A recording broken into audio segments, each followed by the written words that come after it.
Shuji, that was the only name of the warrior who had no surname. This word was all he possessed in this cruel world, the sole treasure of his miserable existence. But none of the mortals ever honored him with this name. In his childhood years, when he was just a helpless offspring, he was called nothing but trash. When the youth matured, he was nicknamed Weed, and then even a degenerate. Entering the threshold of adulthood, the spearman earned even more sinister names. He was called the Poisonous Snake Spear, and later the Demon with the Spear. The warrior rose to the very pinnacle of combat mastery, crushing absolutely all opponents on his bloody path. At one moment he even received a thunderous title, King of the Spear. The only clothing that covered his wounded body was worn-out rags. His food was only a pitiful portion of potatoes per day. The only refuge that this cursed one could call home remained the battlefield. When the spearman stepped onto another battlefield, the enemies began whispering among themselves, realizing they faced the demon himself, the one whom rumor named the King of the Spear. Despite the enemy's bad reputation, the captain of the opposing army continued to shout vulgar curses, urging his fighters to a fierce assault. After all, there was only one warrior against them. Considering their overwhelming numerical superiority, they would surely be able to wound this upstart, and then completely defeat him. However, the commander who shouted louder than all the others fell first. The hero pierced his head through with one lightning-fast strike. Immediately after such a terrible massacre, the frightened soldiers began throwing their spears at the demon, desperately trying to hit him somehow. But the warrior twisted away from all their attacks with inhuman agility. The spearman wondered, was he born for battle, or did fate force him to master this deadly art? However, the main thing remained that he had taken countless lives, wielding only a spear in his bloodied hands. Despite the fact that even after this unequal battle the warrior survived, the grievances and discontent of the dead souls continued to whisper in his tormented mind. In the end, the one who was always mocked, called trash, perished, lying on the battlefield. Such was to be his end. However, a certain error of fate occurred, because of which he did not perish into oblivion. Instead of oblivion, the spearman was reborn. And now the trash, who had been mocked all his life, opened his eyes again. At first, the warrior thought he was reborn in the body of some infant. But very soon he noticed a gilded mirror nearby. Looking into it, the young man realized he looked like a teenager about the age when he still worked as a boy running errands. While the spearman was examining his reflection, he heard loud cries and the clanging of metal. A fight broke out. The coachman defended the goods at any cost, so as not to let the robbers carry away a single item. A battle unfolded between the forest bandits and the escort bureau Roaring Tiger. Of course, it was hard for the warrior to believe that he was once again on the battlefield immediately after reincarnation. At that very moment, one of the bandits sneaked up on him. The robber did not understand what a brat like Shuji was doing here after all. The guy did not look like anyone from the guards, so the scoundrel took him for an accomplice. When the bandit came close, the spearman was able to make out the enemy. These scoundrels hid in the forest thicket to rob and kill people. However, from the way the bandit's eyes twitched and his body was tense like a string, the warrior realized most of the bandits were ordinary amateurs. At that moment, the forest scoundrel himself made it clear it did not matter whether the boy was an accomplice or someone from the guards. He was still part of the escort, and therefore had to die. For this, the bandit swung his spear. However, as Shuji predicted, the enemy's movement was too predictable. In the end, the youth easily intercepted the bandit's spear, then pierced the throat of this forest scoundrel with the same spear. Of course, the warrior no longer had those legendary battle feats of the past behind him. However, he still had his deadly martial art. This was more than enough for dealing with such petty scoundrels. Although everyone despised the martial art technique he possessed, and even called it demonic, the spearman had no choice now. In the end, he returned to the past and had to survive. While the young man was pondering this, an archer pounced on him, shooting an arrow at point-blank range. Obviously, the shooter thought he had hit the guy right in the head and prematurely rejoiced. However, to the great shock of the forest bandit, the warrior not only dodged but immediately counterattacked with a spear, piercing him through. Of course, the spearman expected an ambush. But not only forest bandits were capable of it. If you don't make sure the enemy is truly dead, you can easily perish. Shuji himself had narrowly escaped death many times on the battlefield, so he was used to checking everything thoroughly. After that, he skewered 2 corpses on his spear and finally its weight felt as it should. Only now was the warrior able to properly consider the situation. The Roaring Tiger Escort Bureau. This name awakened memories of old times in him. After that, shocking the entire crowd, the spearman went straight into the center of the battlefield. Obviously, no one understood what was wrong with this guy, since he was dragging 2 bloodied corpses on his spear behind his back. Of course, the bandit leader wanted to know what had happened and who this crazy guy was. Moving forward, the leader introduced himself to the young man as the leader of the forest robbers. The spearman eagerly awaited the fight, while the enemy intended to wipe the cheeky grin off the boy's face. The leader lunged at the lad. However, despite the weight of the spear with impaled bodies, the warrior easily dodged the attack. Of course, the leader got angry that the youth only knew how to dodge like a rat. But at that moment, the bandit noticed the bodies of his subordinates, which the spearman had cut through during his attack as they flew past. The hero admitted that the leader's physical strength was indeed impressive. However, it seemed that was all he had, and in the very next moment, the warrior cut the man's body in half, thus demonstrating what is called a true attack. In the end, the spearman laid the leader down with a single blow, letting the other bandits understand that they were facing a real monster. While everyone whispered behind his back, the hero noted with displeasure that his spear was too light. In the end, he came up with nothing better than to impale the enemy's head on the shaft to make the weapon heavier. By doing so, the warrior scared everyone to death, so the bandits immediately began to surrender. In the same way, when blood and demon met on the battlefield, time was rewound by decades, and to that very mountain, the demon with the spear returned once again. While the hero was scaring off the bandits, the escort bureau was catching and killing them, not allowing anyone to escape. Of course, all the warriors believed that fate favored them. That is why they began to gain the upper hand, and wished to finish the showdown with the robbers as soon as possible. At that moment, another one of the famous bandits burst onto the battlefield, who clearly surpassed all previous opponents in strength. He was pushing aside the knights, not allowing them to kill their friends. The robber realized they simply did not have the power to defeat him. After all, they were on completely different levels of strength. At that moment, the spearman heard the voices of the dead souls, who recognized their former leader, and rejoiced that he had come to protect them. The warrior was not surprised that this guy was the leader of the robber fortress after all. He was head and shoulders above the usual rabble. The hero decided to fulfill the soul's wish and take this man with him, fully absorbing his existence beforehand. While the leader fought with all his might, the souls also called the warrior by his name. When the spearman called the robber, he was extremely outraged, not understanding who dared to address him so disrespectfully. But in the very next moment, he had to urgently block the attack of the young man, who rushed at him with incredible speed. Of course, the frightened man did not understand who this kid was, who possessed such monstrous strength and easily knocked him down. And when the robber saw 3 corpses behind the boy, he considered him a crazy freak, skewering people on his spear. At that moment, the leader heard the screams of souls who could not accept that this man was the only one left alive among them, so the dead were calling him to themselves. Of course, the bandit burst into terrified sobs in horror, realizing that he had apparently encountered the demon itself. He begged the heavens to save him. However, the warrior was not at all interested in his prayers. He killed the man with a single blow. As is known, pronouncing a person's name 3 times meant sending their soul to the underworld. The spearman had not used this ability for a long time, so he even felt a strange sense of nostalgia. He remembered his past. Back then, he was a rookie who was assigned the hardest reconnaissance work. He was told then that if he joined the army, he would not go hungry. However, it seems these bastards deceived him. In the end, the fact that he was now in the army was no different from the period when he was just an ordinary slave. However, unexpectedly, the young man felt something behind his back as if someone was there, watching him. He did not know what it was. Maybe some predator or even a ghost. But the warrior clearly realized he must not turn around. There was something present there that he was not supposed to see. But Shuji absolutely did not want to die in such a god-forsaken place. Therefore, he swore to himself never to look back under any circumstances. And then a certain voice decided to find out what the boy planned to achieve by clinging so stubbornly to life. His existence was no better than that of a bug. Therefore, this man was extremely curious why the lad was taking such risks. Perhaps, if he had turned around, it would have been his chance to change his miserable fate. The spearman indeed turned around to find out how much he could trust this man's words. Struck by the courage of the hero who asked this question, the stranger decided to learn his name. As soon as the youth named it, the old man asked him again and again, until Shuji pronounced his name 3 times. Immediately after that, the man grabbed him by the neck and lifted him high above the ground.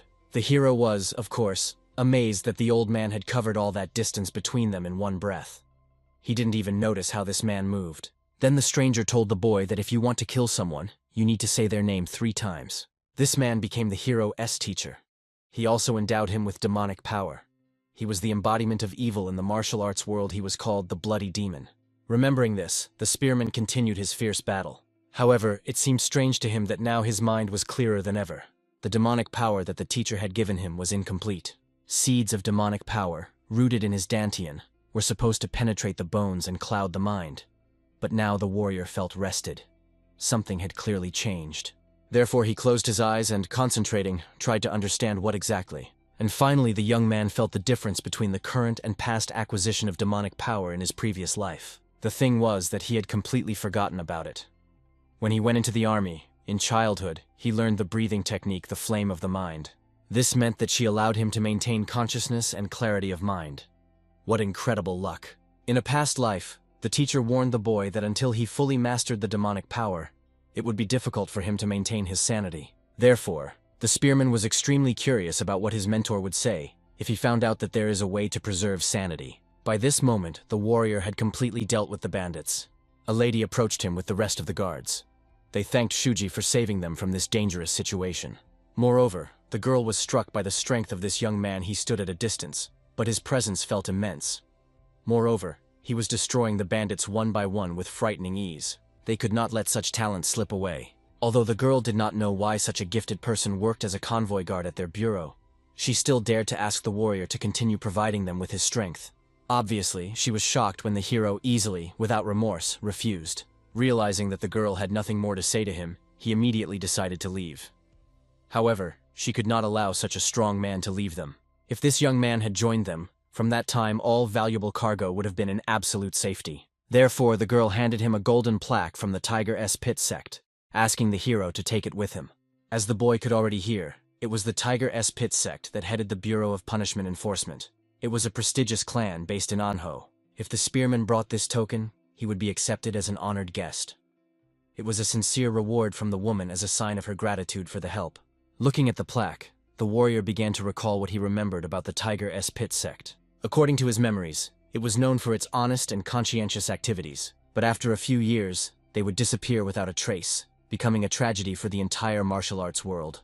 In the end, the hero accepted this plaque from the lady's hands, after which, bowing, she explained that they would return to their transportation duties, and once finished, they would come to greet the warrior within the Sect's walls. The boy agreed. However, he also decided to borrow a horse from these people.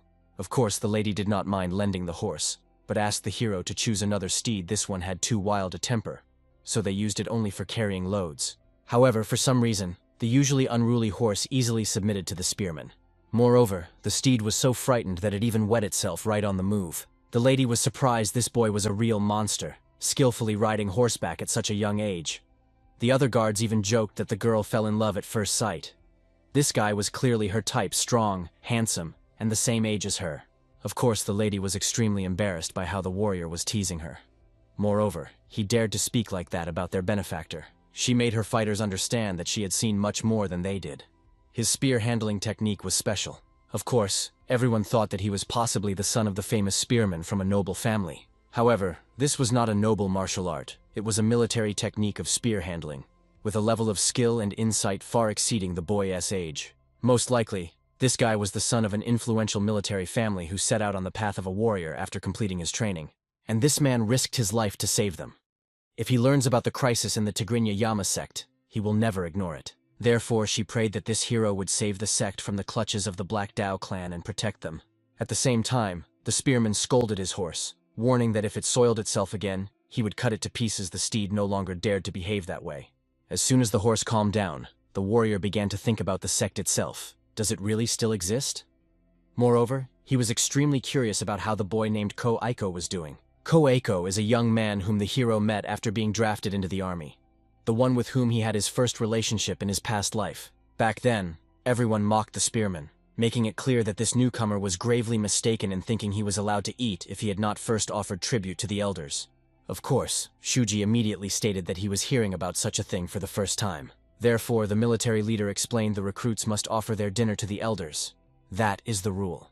If the boy did not want to be beaten, he had to remember this well.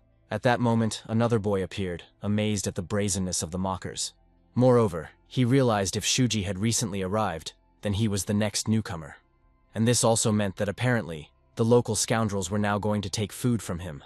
Naturally, he was shocked by the brazenness of this boy, and immediately decided to paint his rotten face a little. However, Ko Aiko immediately threw his potato straight into the man's face, then suggested filling his own stomach with it. However, the martial arts master could not promise that the opponent would still have teeth after their scuffle. Right after the fight began, Ko-Aiko unleashed many precise blows straight to the brazen man's face. After all these received injuries, that one fell to his knees, raising his head high from the pain. The so-called brother himself asked that next time the man would not be shy if he hadn't finished eating, he could come back to him. The warrior would definitely feed him again, and knock out all his teeth to the last one. Of course, the whole crowd immediately scattered away. And Shuji made the boy understand that he should not have interfered in these disputes. However, the comrade only threw his half of the potato to the spearman, indicating that it was better to eat if he wanted to survive. Thus the heroes met. He was the first and only comrade of the warrior, so to speak, the so-called brother. Then, when the young man shared the potato with the spearman, he decided to find out the boy's name. And one day, when these two were desperately fighting for survival, a bloody demon appeared before them. When Ko-Aiko saw how the sinister old man was holding the hero over the cliff, the so-called brother immediately ordered him to release Shuji, and even threatened to launch a signal rocket.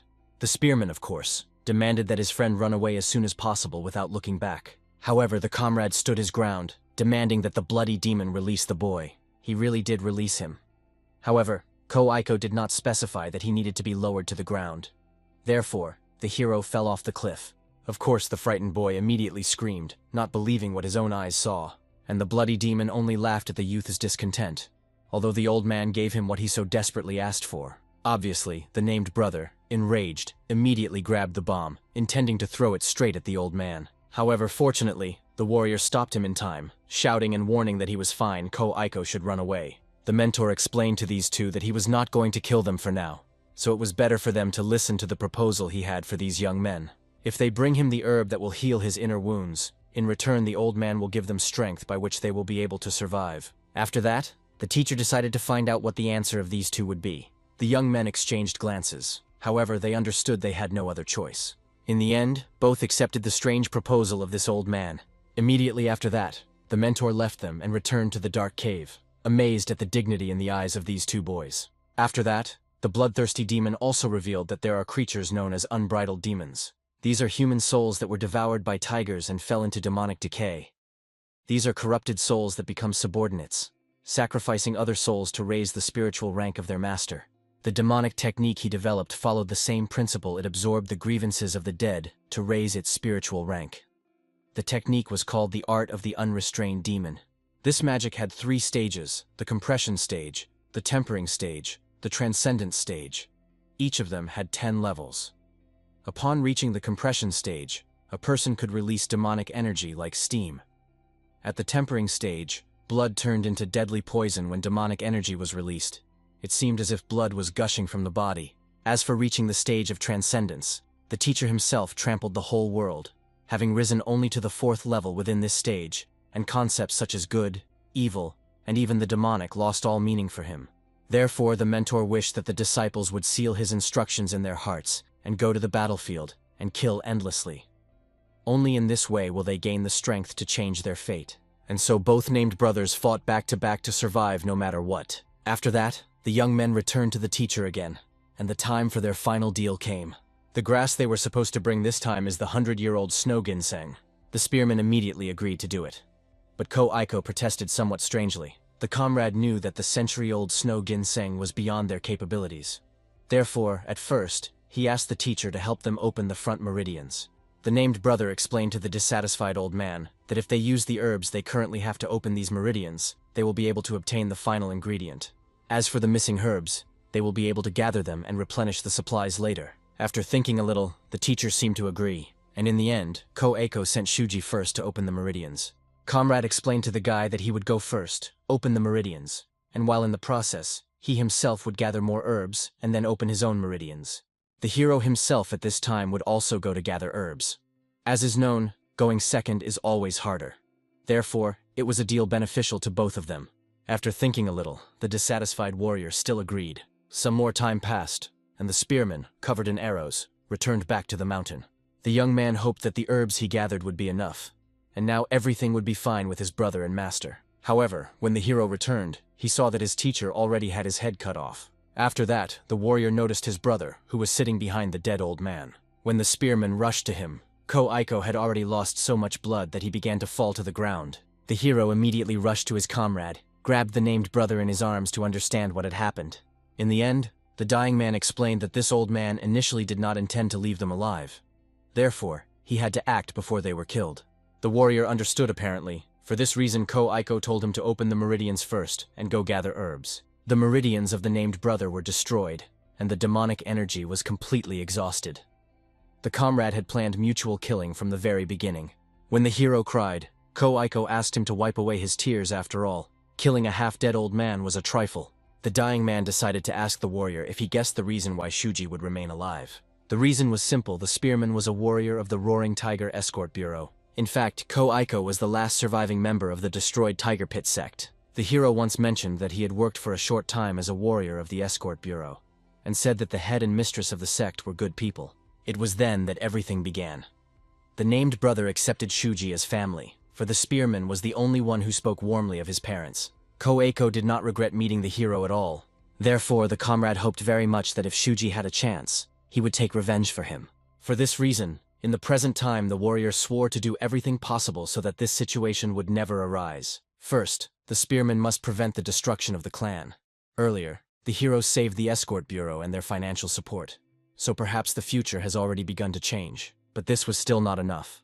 Therefore, when the young man arrived at the Sectus walls and saw a boy passing by, he immediately jumped off his horse. He felt some dissatisfaction when he looked at the hero. However, the spearman called the man closer to ask him a question. The passerby, of course, immediately got angry, thinking that this brat did not understand at all how to behave with older people, since he appeared out of nowhere and called him so disrespectfully. However, the hero grabbed the man by the head and ordered him to be silent and answer his questions. Very soon the disobedient passerby was subdued, and the warrior looked around. After all, he had not been in this city for a long time. Apparently, the small estate where the spearman stopped was the legendary sect Tiger Pit. Afterwards, the young man asked about the name of the sect leader and his wife. They were exactly the same as in the previous life, but the name of their son was different. He was not called Ko-Aiko. Of course, Shuji was shocked. Therefore, he immediately ordered to name the name of the offspring of this family. The man hesitated, and the hero was very worried that perhaps returning to the past had changed the reality he knew. However, everything else matched his previous life.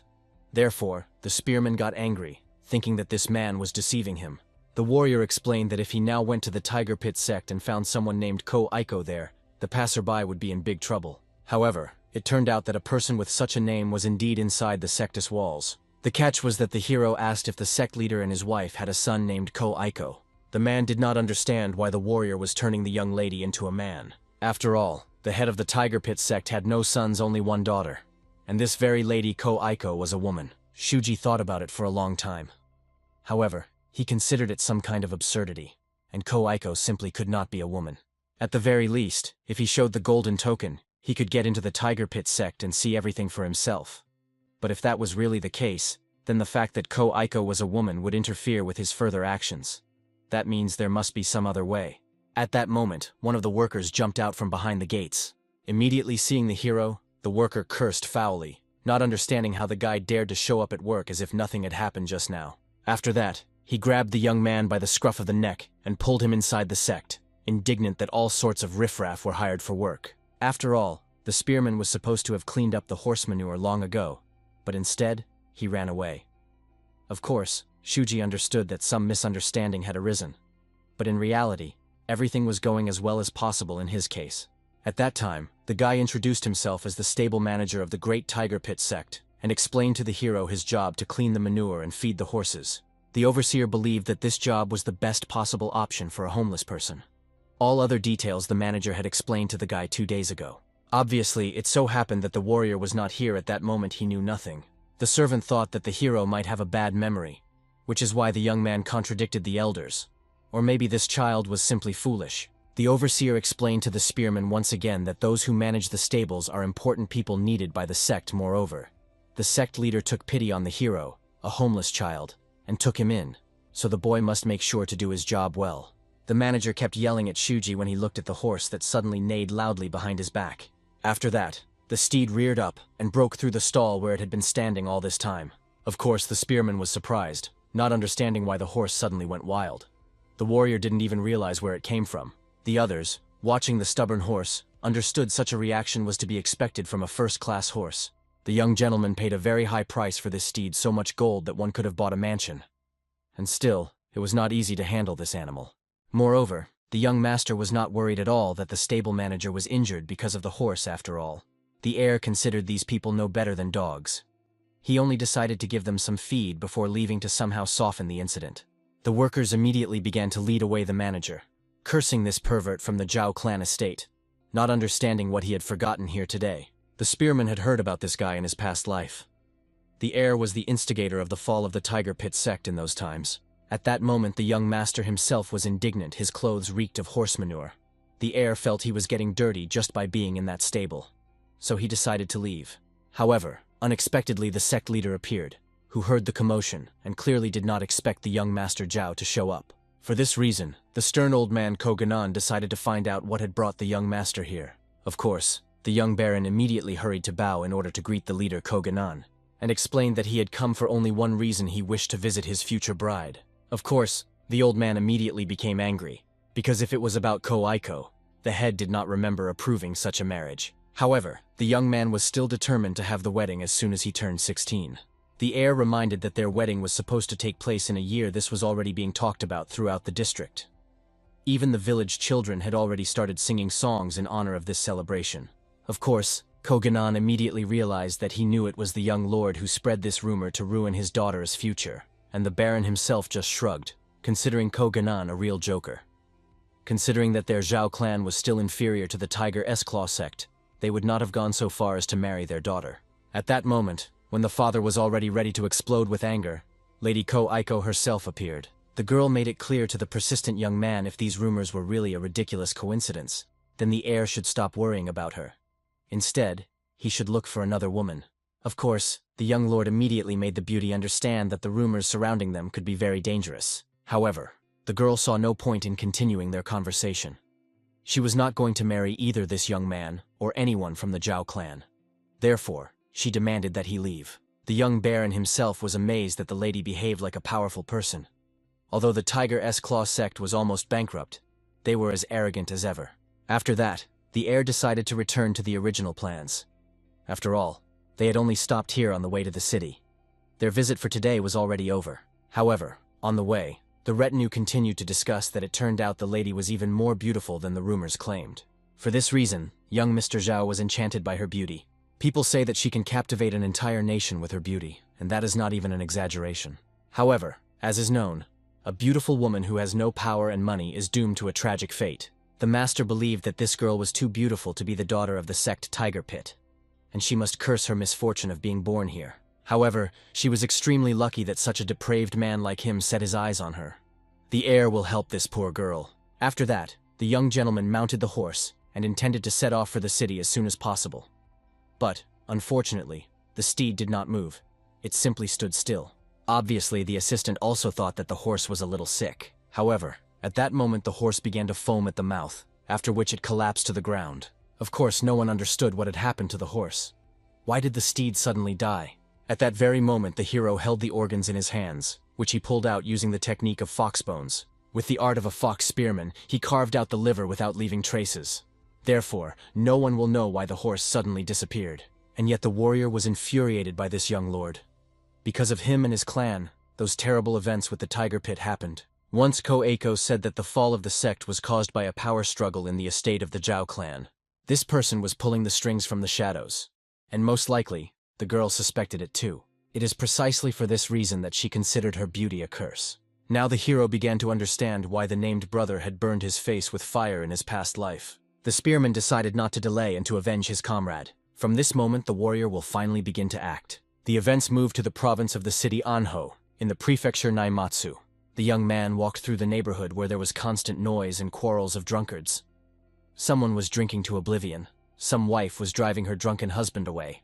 And so, among all these houses, the hero reached the store selling agricultural tools. There has been no spearman here for a very long time, since his previous life. When the warrior entered, there was a man sitting on the floor, sipping alcohol. The boy introduced himself. However, obviously the blacksmith did not know anyone by that name. Therefore, he asked the lad to go somewhere else. However, the hero knew perfectly well that the master no longer worked, but still came to him. The warrior wished for him to make a hammer. It needed to be made 17 sun in length, 4 sun in circumference, and the pommel at the top had to be specific. It was also important to consider that the weight should not exceed 10 dan, which greatly surprised the blacksmith. Of course, the craftsman tried to explain to the boy that he would not be able to drive nails with this hammer. However, this hammer was needed by the spearman not for driving nails at all. A double wrapping of 18.5 sun using crocodile leather was also required. And the warrior needed a well-forged weapon, something heavy. Naturally, the master immediately decided to find out what the hero preferred: sword, axe, or spear. As soon as the youth named spear, the craftsman immediately demonstrated the best weapon he had. Sharpening just its blade would take a whole day, and the warrior was quite satisfied with this. However, the spearman also needed some small, sharp weapon. The blacksmith immediately destroyed the box on which the hero was sitting. There was a whole bunch of iron spikes inside. Of course, seeing that all of them were of excellent quality, the warrior decided to buy them all. The master found out where it was best to deliver. However, the hero promised to come and pick them up himself. Although the craftsman saw that the young man was all wound up, he still warned that such an amount of equipment would not be cheap. However, the spearman, as if nothing had happened, ordered the man to name his price. Then the old man sadly told that 3 days ago his daughter died. The blacksmith wanted to find out if there was any way to bring her back to life. At that very moment, the craftsman touched the hero, but realized he was a living person. He smelled so strongly of blood that the master decided he was a ghost, which is why he asked for such a price. The old man thought of nothing. He simply wished, instead of payment, that the young man kill all who destroyed his daughter. The cult Black Dao was responsible for the murder of his daughter. Of course, the hero, hearing this immediately, turned around and left, ready to get to work. The blacksmith warned at the last moment there were 4 of these people. They called themselves the Elite 4 of the Black Dao. The craftsman hoped the warrior had heard the names of his enemies correctly. However, there was no need to name the enemy again.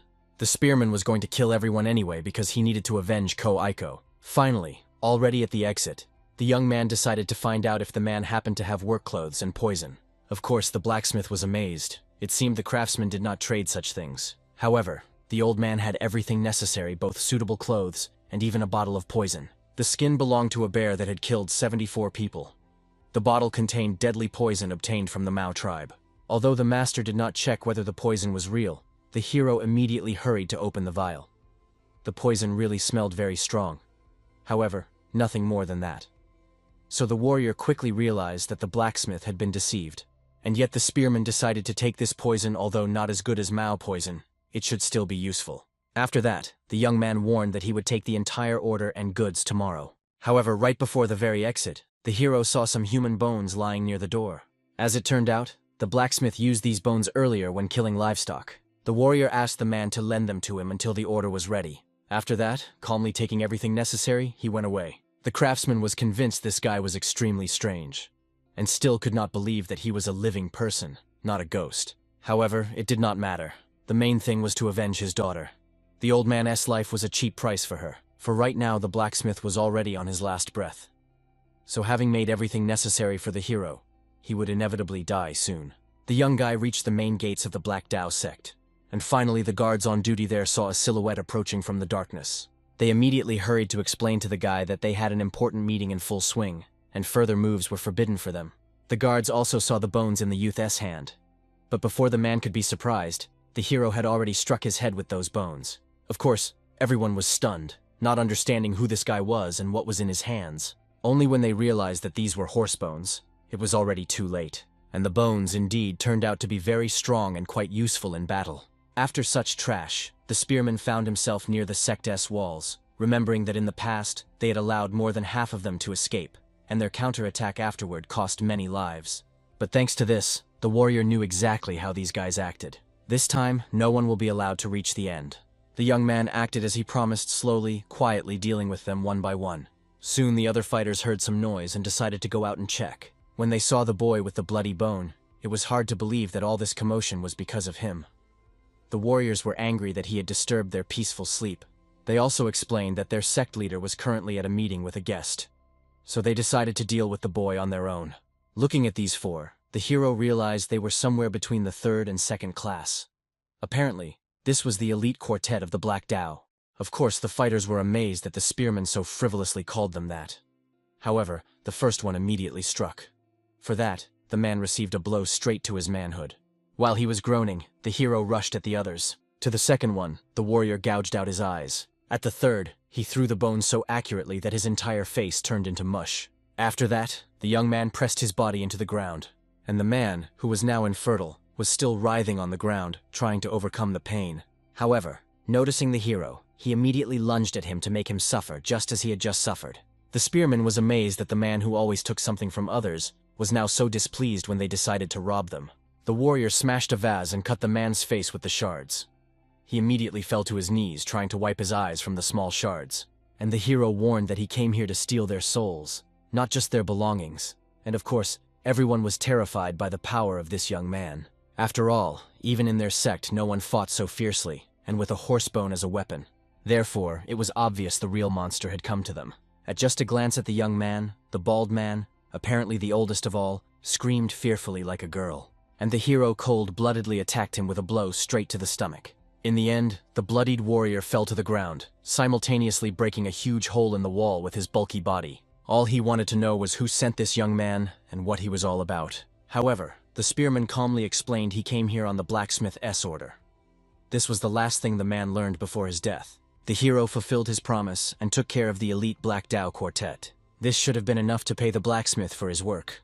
At the same time, the sect leader was discussing that their mission had failed. The master was furious, and the young master as well. If they had managed to disguise the Black Dao sect as forest bandits and repel the attack of the Roaring Tiger Escort Bureau, then they could have obtained both the stolen cargo and the monetary reward from the Zhao clan. However, the idiots ruined everything. The leader of the Black Dao sect, of course, was horrified by what he heard. A member of the Zhao family explained the ambush failed, and they lost people. And now they couldn't even pay tribute to the evil alliance. They needed to come up with what to do in case a demonic debt collector appeared, and the chief was fully aware that the situation was slipping out of his control. They sent enough people to destroy the escort of the Roaring Tiger. They could not even imagine that instead they would be the ones destroyed. No one returned alive. Therefore, they had no idea what had happened. Swordsman Zhao was convinced it was necessary from the very beginning to send someone from the Elite Four of the Black Dao. However, the leader did not suspect that things would go so far.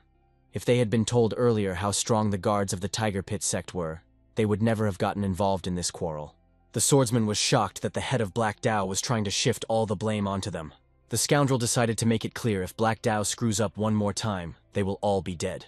If the Roaring Tiger Escort Agency does not fail its transportation task, then the Tiger Pit sect will not find itself in a hopeless situation.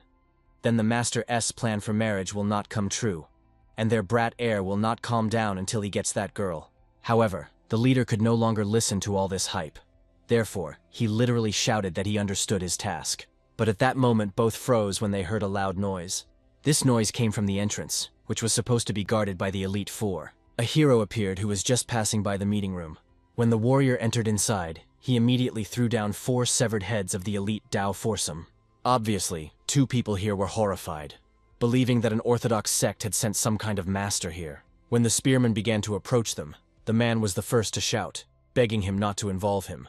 He introduced himself as a member of the Zhao clan, who had no connection to the Black Dao and came here only for negotiations. The hero, upon hearing this, bit his lip hard until it bled and spat the blood straight into the insolent man's face. At that very moment, he was trying to explain that he would extend a helping hand if the spearman came from the Orthodox Union to wipe the Black Dao off the face of the earth. However, after the spit, he recoiled in fear, not understanding why the warrior treated him that way.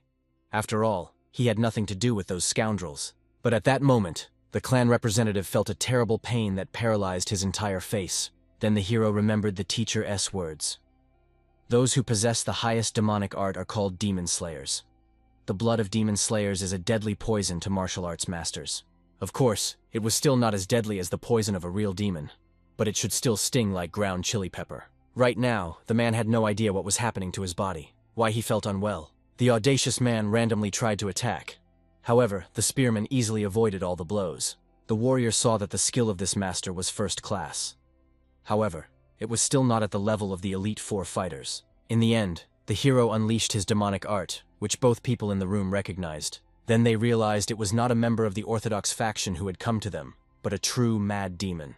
The spearman, as befits a mad demon, attacked the member of the Zhao clan without remorse. As a result, with one blow of brutal force, his head was smashed into real mince. As is known, the demonic path is an art and even a being, a creation that has overcome the ideological and ethical boundary between orthodox and unorthodox sects. They are the embodiment of evil, the only enemy that the entire world of arts must destroy. And one of these monsters has now appeared in the Black Dao sect. Those who use demons are wild beasts. Until they reach a certain level, all they can do is kill. Fortunately, while Shuji was distracted by a guy from the Zhao clan, the leader could slip away and contact the Evil Alliance. If that doesn't work, then he will have to run to the Military Alliance. However, the leader did not manage. The hero calmly stopped him, calling the man by name since he knew him well. Of course, the chief was amazed that Shuji was completely sane even after mastering the demonic art. Apparently, at such a young age, he was already a master of the highest level. In addition, it was clear that the spearman fully controlled his demonic energy. Immediately falling to his knees, the man begged the hero to spare him.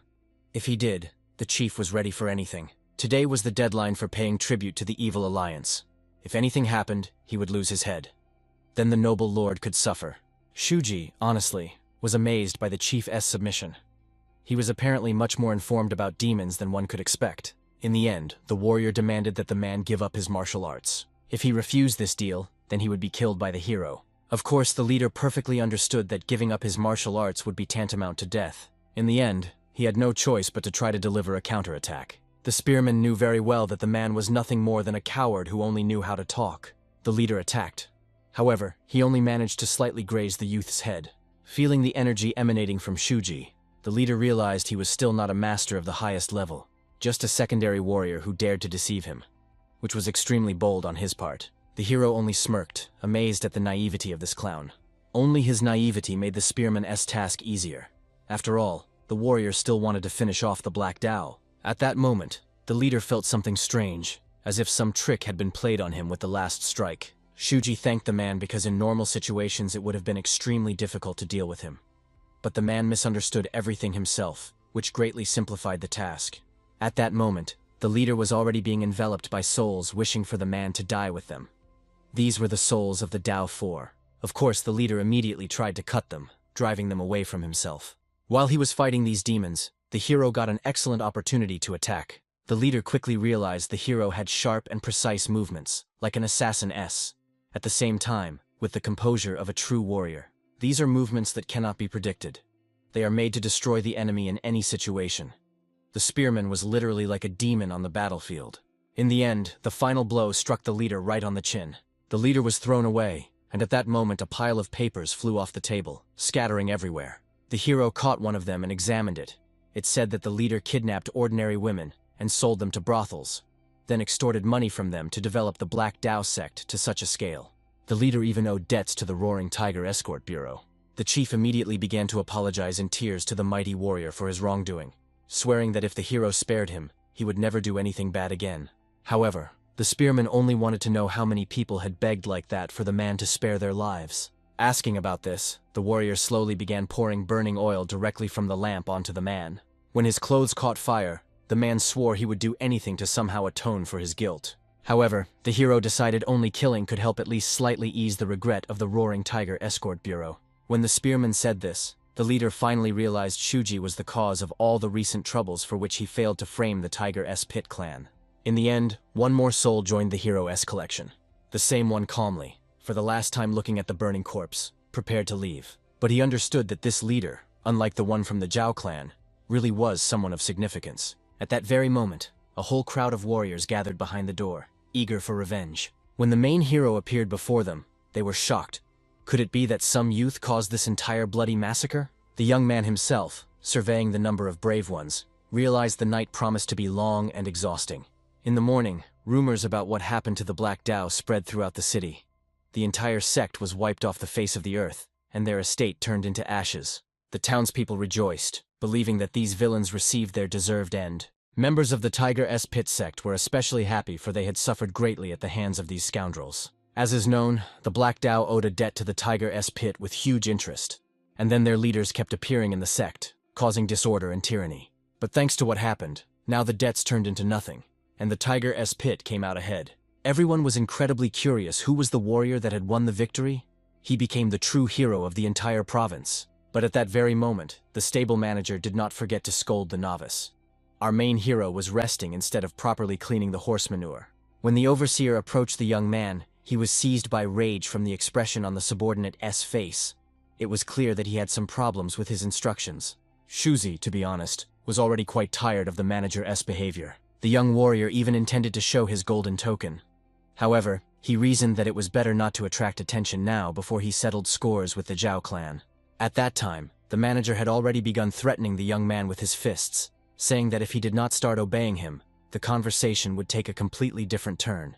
But at that very moment, the overseer was sharply distracted, hearing a familiar voice behind his back. It was the very noble lady who had asked the senior comrades to stop bullying the recruit. Of course, the visitor was not very well versed in traditions, but she believed that newcomers deserved certain attention from the veterans. It was Lady Ko Aiko. However, in his mind, our hero perceived her quite differently. The manager apologized to the noble lady but explained that this guy did not obey a single order. However, she saw nothing strange in this. Shuji was still a child, probably doing this kind of work for the first time, so patience should be shown to him. And when the manager dared to mention that the main character was nothing more than a vagabond, she reminded him with displeasure even a chance brush of sleeves can be fate. Therefore, one should cherish every acquaintance, for life is extremely unpredictable. Shuji and the manager might meet again somewhere far from here, and even become a family. Many pondered the words of the noble lady, not even knowing what to say. The girl herself addressed the newcomer, asking him to inform her if anyone continued to oppress him. The young man was amazed. The girl's face was completely different from how he remembered it. But even despite this, her eyes were exactly the same as that time.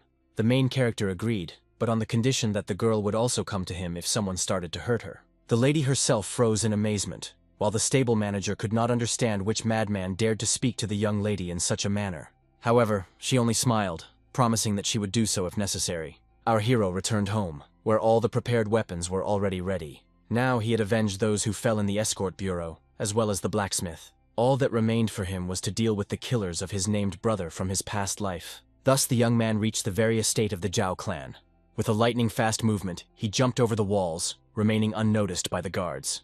One of the patrolling guards heard some strange noise, but it was already too late. He was instantly killed by the main hero. Moreover, he dragged the body around the corner to avoid raising any suspicion. The warrior also took the guard's uniform from the dead man. Now he completely blended in with the crowd. As the young man passed by, seemingly making a round, he overheard the maids whispering that the security was strengthened that night. After the entire Black Dao was destroyed in one night, this was a quite natural precaution. At the same time, our hero noticed 3 more guards nearby. He took a small iron dart, and with impeccable accuracy, threw it straight at one of the fighters. When the iron pierced his head, he immediately got distracted to pull out this suspicious object. At that very moment, the main hero attacked him before he could raise the alarm because of the spikes. Of course, his comrade immediately noticed that the young man had collapsed to the ground. The guard decided to find out what had happened, whether he had fallen asleep on duty. While he was speaking, he did not notice at all that poison had already been mixed into his bread. The guard quickly finished his food, after which he went to deal with the junior comrade. Only then did he finally see that he was bleeding profusely from internal injuries caused by poisoning. In the end, the guard collapsed to the ground and began convulsing, which the others noticed. Of course, a commotion immediately arose about the poison, so the guards turned their attention to the kitchen staff. There could have been spies there. All the gates were also closed to make sure that no one would leave from here. Our hero then inspected his weapon.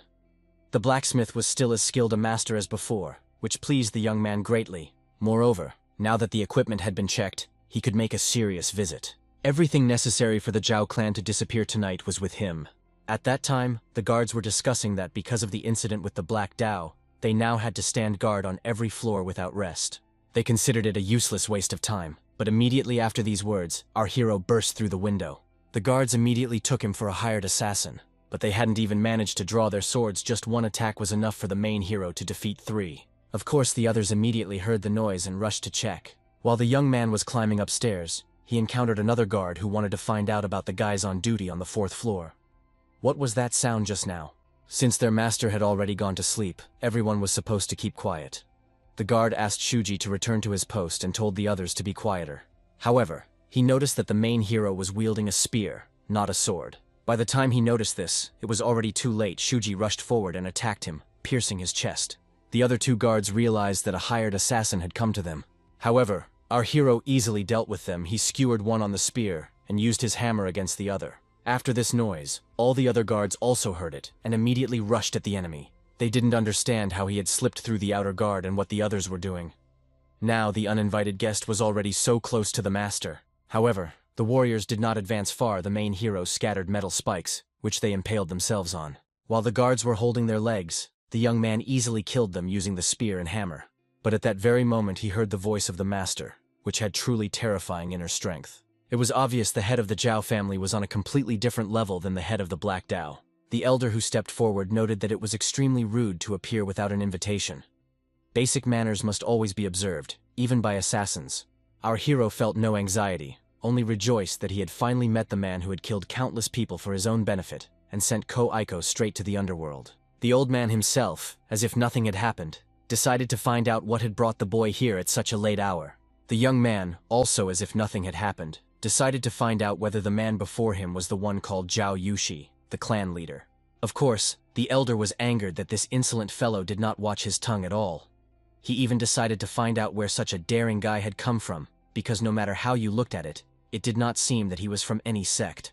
Therefore, the patriarch assumed that perhaps he was from the Valley of Death, the Society of the Way of Excellence, or even the Black Sands. Shuji, without hiding, introduced himself as a member of the Tiger Pit. Moreover, he noted that the elder's energy flow was very unusual, distorted, and extremely concentrated. Obviously, their duel would be far from easy. The head of the family himself found it hard to believe that the disciple of the leader of the Tiger Pit sect had come to him. He could not imagine that the man had raised a tiger like our hero. Therefore, the elder decided to find out exactly how Shuji was connected with these people. The young man calmly introduced himself as a guest of their family. Initially, he intended to call himself a warrior servant, but since he actually worked as a groom, he stated that position instead. This caused the leader to emit a contemptuous chuckle after all. He realized that the main character had come here clearly not without reason. It was no longer important to know whom he belonged to. The boy himself rushed into the tiger's den. The right thing to do was to kill him without unnecessary words. Our hero did not panic, but only slightly smirked, realizing that even surviving an encounter with this man already sounded a bit unreal. In his past life, this elder was peacefully living out his years. Ko-Aiko had to swallow tears, never managing to take revenge with his own hands. But now this life is different, and the young man was not going to miss the chance to avenge his friend right here and now. When their weapons clashed, the old man felt a certain shock after all. He failed to defeat the boy with a single strike. At one point, he even thought that the boy had used magic. For some reason, the patriarch felt in the young man the inner strength of the Zhao clan as martial art. Our hero only smiled, inviting the elder to find out for himself the reason why he had this strange feeling. In fact, his spiritual title is the 9th level of the compression stage. He was already on par with this old man, a master of the highest class. The decisive factor in this duel will be the gap between a person living a second life and a person living the first. This is the difference in experience. In the end, both warriors began to attack. However, the clan leader was confident despite the main hero's good skills. The young man would never defeat him at this level. And considering that the elder possessed the power of fire, he added problems for the boy. After all, if even one spark hit his eyes, he would be in serious trouble. However, unexpectedly, our hero strengthened his zen to such an extent that these sparks, although hitting his eyes, bounced off harmlessly. Of course, the old man was shocked by this. He couldn't even retreat properly, and the young man struck his throat, piercing it. Looking at the wound on his neck, the patriarch realized the boy was much more terrifying than he had assumed. Fortunately, his head did not fly off from a single blow. However, the elder was also close to slashing the opponent's belly open and spilling his guts out. Shuji could not deny this. The enemy's attacks truly had a large range, and his movements were like those of a battle-hardened veteran. Finding an opportunity for victory was extremely difficult. In the end, the young man tried to distract the man using throwing weapons. The elder was surprised that the main hero even knew how to use these little things. And when he saw a hammer flying toward his head, he realized the boy's persistence was undeniable. Now he really wanted to know who had raised the young man. So if he surrendered now, the elder agreed to make him one of his vassals. Of course, it was a vile proposal the patriarch hid behind these words, while preparing for the next attack. At that moment he went on the offensive, and his movements were so swift that our hero barely managed to defend himself. At some point, the elder still managed to pierce his chest, because the young man stumbled over the corpse of one of the soldiers. The leader was quite surprised that Shutsuji had the courage not even to cry out after such a wound. This guy was completely different from the foolish son of the leader after all. His offspring was bedridden even from a small cut on his finger. For this reason, the elder decided that such a simpleton needed a strong wife. He would do anything to see his grandson's face while alive. The man thought as if he knew how much time he had left to live. At the same time, our hero grabbed the opponent's blade with such force that he could not even pull it out. No matter how strong a grip a person had, holding a sword in such a position was impossible. The elder quickly realized, apparently, the guy was doing everything to hold the blade with his own ribcage. This was truly reckless madness. Perhaps the boy even deliberately exposed his weak spot, thus luring him into a trap. Our hero decided to reveal the truth to the elder how many years he had left to live. Immediately after that, he uttered his name for the first time, and the patriarch felt a terrible pressure on his body. His whole body told him he must immediately escape from this feeling of fear. When the boy pronounced his name for the second time, the old man began to fidget to draw his sword and increase the distance. At that very moment, the youth pronounced his name for the last time, and demonic souls stretched their paws toward the patriarch to take the old man with them to the afterlife. In the end, no matter how much he screamed, he was completely absorbed by this demonic illusion, which caused him to drop his sword. And the main character used this opportunity to pierce his heart, driving the blade straight between the ribs. The dying man wanted to know what kind of illusion Shuji used, what this deadly intention was, and how a brat like the youth could possess such an aura. Our hero smiled, looking at the old man who had survived many battles in his life. However, compared to what the main character had endured, it was nothing more than an organized duel, and the young man had gone through a battle to the death among soldiers. Considering the war the youth had fallen into, how brutally he fought to survive everything the old man had lived through was nothing more than childish play. After that, our hero finally finished off the old man, and all the dying man begged for on his last breath was that the hero not kill his son. However, Shuji was fully aware this man was asking for the impossible, and the youth was least of all going to fulfill it. However, this still did not mean that the patriarch would never see the face of his grandson. After the murder, the soul of the elder tore itself from the body and joined one of the souls following the main hero. They were all laughing. Our hero felt a pleasant aroma behind him, and finally the boy saw the pot near which the demonic souls had gathered. There sat, hiding, a young master, whose soul Shuji had come for. He screamed desperately, demanding that someone help him and that the main hero not come closer. However, the young man was not going to spare this person. After all, because of this scoundrel's desire, too many people had to go through the underworld. He grabbed him by the hair, amazed that this brat still had the strength to scream so loudly. He was born into a wealthy family, with money and power, and considered himself a hero of this world. In that case, Shuji decided to make him the star of the show, a very tempting offer. That night, it was the son of the Zhao family who was the main hero. In the end, when the long night ended, posters were posted all over the province. Their content stated that the Orthodox sect had united with the Black Dao sect for unjust gain, and someone had punished them on behalf of the victims. In the end, both organizations were destroyed one after another. A mysterious avenger appeared and killed everyone. Apart from rumors, people understood it was for the best. After all, with such monsters, who even dared to attack all members of the Tiger's pit, it was finally over. And yet everyone was curious who could have dealt with them with such cruelty.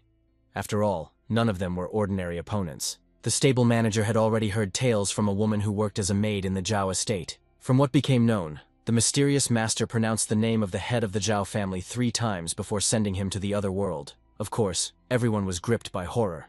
After all, this valiant warrior turned out to be like a grim reaper with a scythe, who calls the victim's name 3 times before execution. However, the maid recounted when the main hero pronounced the patriarch's name 3 times, he was so frightened that he began to sob. Apparently, he was sent to the underworld by pronouncing the name thrice. Everyone could only hope that no one would come to the Tiger's pit with similar intentions. At that very moment, one of the servants raised a commotion so that everyone would greet the guests. At that time, the lady was pondering the mysterious avenger who destroyed everyone from the Black Dao and the Zhao clan estate. Even if they were terrifying people, it turned out to be wrong to rejoice at someone else in misfortune. She was extremely curious who was this avenger. Even if it was a ghost, she was insanely curious why he only did what benefited the Tiger's pit. She even thought that perhaps this was the very person about whom the head of the escort wrote in the last message. She revealed that thanks to one warrior, they could not protect the supplies from the attack of forest bandits. She gave him her golden token and advised him to visit Tiger Pit, so she asked to receive him warmly. However, since the letter, not a single guest with a golden tag has come. At that moment the girl, completely absorbed in her thoughts, did not notice where she had arrived. It was truly a beautiful view of the lake, which she admired. After that, she decided to ask the escort how he found out that she had a weakness for lakes, since she could not remember ever mentioning it. Accompanying her was Shutsuji, who calmly said that the lady had somehow mentioned it. While she was guessing when she had time to tell this, our hero was recalling his past life. Every time she was upset and her thoughts were in disorder, she always sat by the lake. After that, The young man also took out the green powder and the tinderbox to ignite it. These were special incense that repelled insects, so they immediately flew away. The girl was extremely surprised, although she liked lakes. Insects always caused her problems, and Shuji turned out to be quite attentive for a newcomer. She was very curious, was he as responsible at his previous job? Our hero calmly explained a warrior dies for the one who recognizes his worth. To those who treated him like family, he treated them like family in return. After these words, the lady realized that the young man seemed to have his own reasons for behaving that way. Therefore, she decided not to stick her nose into other people's business. However, she could confidently state as long as he is in the Tiger Pit sect, they are his family. After these words, the main hero immediately shifted his memories to his past life. Then the girl decided to tell the young man why she left him alive. Because he was a warrior of the Roaring Tiger Escort Bureau, and she considered his parents good people. It was precisely from that moment that Shuji began to perceive the girl as family. At that moment, the stable manager ran up to them, distracting them, and reported to the lady that the escort had finally returned. She immediately galloped ahead, explaining that they have a banquet tonight. So she asked the young man to come and take a seat. Our hero smiled, looking into the distance, then calmly fixed his gaze on the lake. Soon evening came, and everyone drank and celebrated for the head of the escort, the heroine of the journey who saved everyone. The leader also raised the cup, asking the warriors to drink and eat as much as their hearts desired. Everyone around praised the sect of the Tiger Pit. Our hero calmly sat at his desk. The manager and the others did not let him rest peacefully, thinking he fancied himself better than the others because he accompanied the young lady, whereas only the old guard was allowed such a privilege. They warned him if this snot continues to behave like that, he will be left without food. However, they quickly fell behind the boy when a young lady, who came to scold the boys for mocking Shutsuji, noticed it. Of course, they immediately began to justify themselves, saying that they were not actually mocking him, they brought him some food, so that he could fill his stomach along with them. The lady knew perfectly well that it was a lie, and herself began to feed our hero, reminding him that she had asked him to report if anyone mocked him. It was clear from the boy that he hadn't eaten properly in the last few days, and apparently, he always got little food, so he had to report these problems to her. At that moment, the head called his daughter to the table, asking her to come over, and the girl immediately said goodbye to the main hero so that he could eat his fill at today's celebration. As soon as she left, the grooms immediately decided to find out how Shutsuji managed to win the favor of the young lady, since he was just a child compared to them, and all he had going for him was his cute face. Moreover, they understood since the lady was so worried about him, they really had to feed him. Immediately, the stable manager angrily took a piece of food and threw it with all his might towards the young man. However, even this swift attack failed to hit the agile hero, who dodged in time. At once, everyone got angry at how disrespectfully he behaved. Therefore, they took spoons and tried in every way to splash him with food to punish him for his vile behavior. However, he dodged and ate the meat every time it flew at him. At that time, the head of the family thanked the head of security for the successfully completed journey. Now finally, everyone could rest a little. Moreover, he swore on his honor that he would take full responsibility for the families of those who died during the journey. The girl politely declined all these praises, understanding that she had done nothing more than fulfill her duty. At that moment, the young lady approached to personally offer the lady a drink in gratitude for her successful expedition. Moreover, she decided to inquire about the guest with the golden token who was mentioned in the letter. However, the lady immediately noticed that she had not seen him anywhere. She suspected that he never came to Tiger Pit. And unfortunately, this was true. For if it were otherwise, they would have accepted him as an honored guest. It was not easy for the head of the escort to accept this, but she was not surprised. After all, that young man was like a true avenger with a spear in his hands. Despite his young age, he showed great strength to destroy the bandits of the Green Forest. In fact, everyone already understood that those people were from the Black Dao sect. And although the woman wanted to thank that child once more, unfortunately, she could not. Of course, if she could get such a master as a subordinate, it would greatly strengthen the Tiger Pit, and her assistants would never have to die again. Seeing her anxiety, the young lady immediately began to calm the girl. She had already done a lot for the Tiger Pit sect. Therefore, she suggested now to wash away all her regrets and worries with a drink.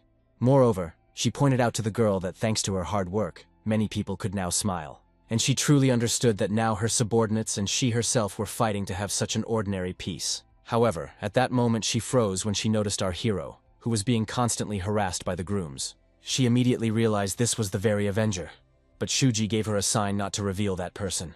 At the same time, the young man himself understood the time had not yet come. It was too early to use his golden token, so he needed to keep his mouth shut. By that moment, the grooms were even tired of throwing food at the youth, and breathing heavily, asked him to just stand still. And when even these pleas did not work on him, all three rushed to try to catch him. However, unexpectedly, a man spoke to them, demanding that the three be quieter while he was eating. Of course, all three made it clear this man should be grateful to the kind sect leader who let such a worthless person as him into this celebration. And he definitely had no right to appear. The guest himself was amazed by the audacity of this trio, and even wished to teach them a lesson. However, our hero very quickly stood up to defend these three. Moreover, he made it clear that it was better not to get involved in the conflict. The fighter very quickly realized Shuji had guessed his intentions. And considering the speed of his movements, the young man had a brilliant future.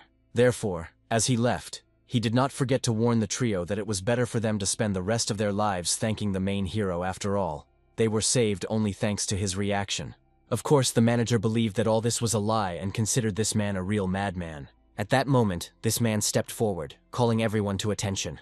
He thanked everyone for inviting him to such a wonderful banquet. However, unfortunately, he found nothing for himself except cold sake. Therefore, he decided to pour everyone a cup of hot sake. Immediately after that, he placed 2 fingers on the table of the head of the house where his family was feasting. Immediately after that, the table began to heat up, as did all the dishes standing on it. The alcohol began to evaporate rapidly straight from the cups.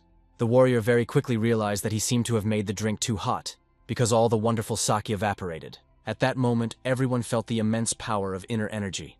This person was, at the very least, at the peak of strength. Therefore, the head of the house decided to find out who he was. They thought that this man was a monk, but no.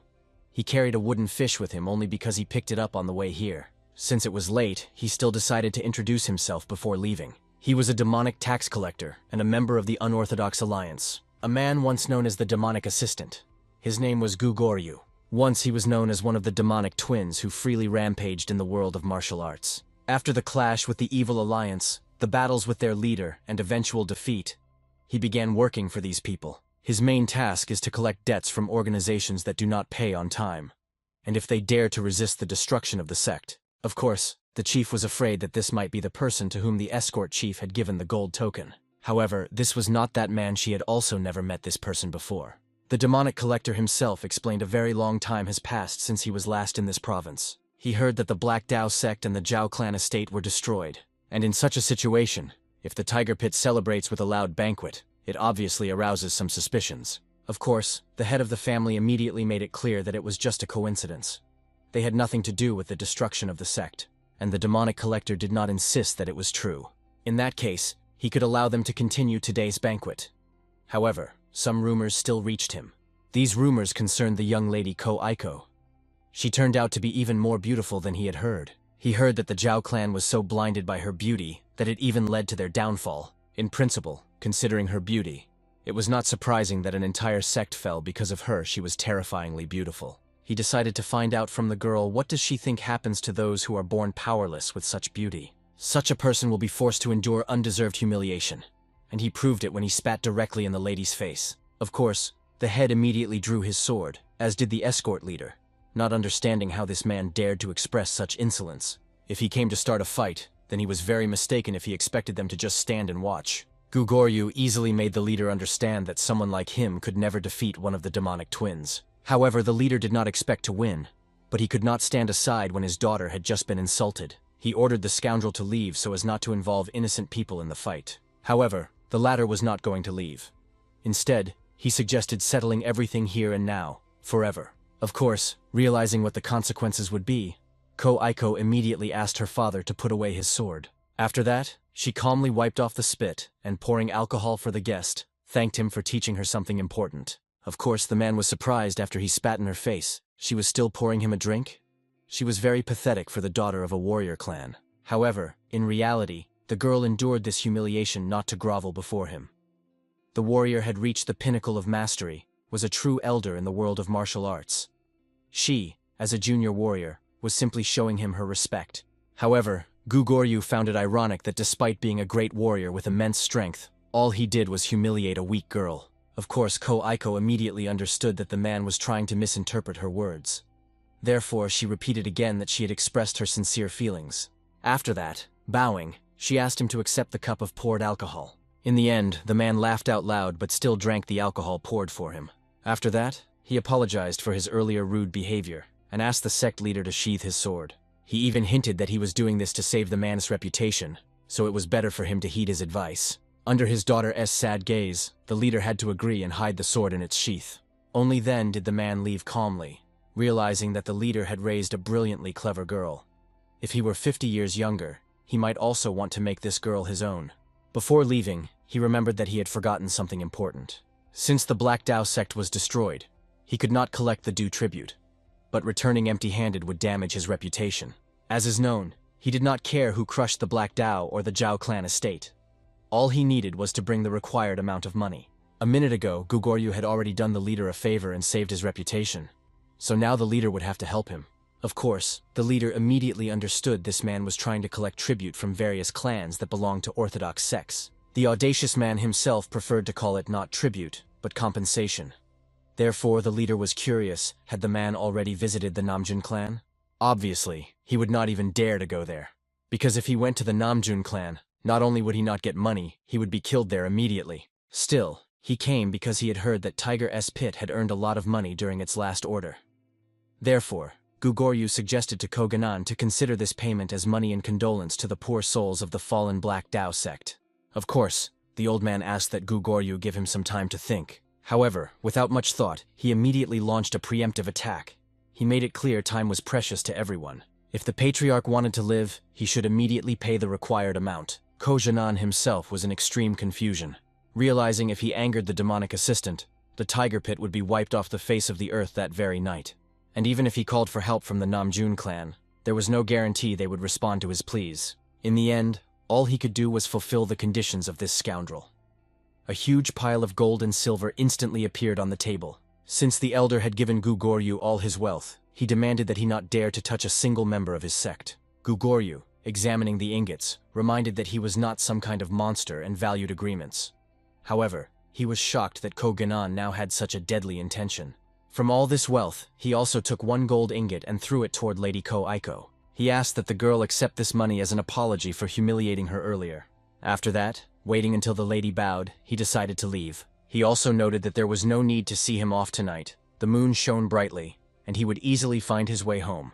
In the deep night, after the feast ended, the stableman discussed that the bastard was so powerful that he could single-handedly kill everyone at the banquet. It was pleasing that they managed to resolve this problem with money, for death was the most terrible prospect. At that moment, a breathless steward also ran to the stableman, who was looking for someone.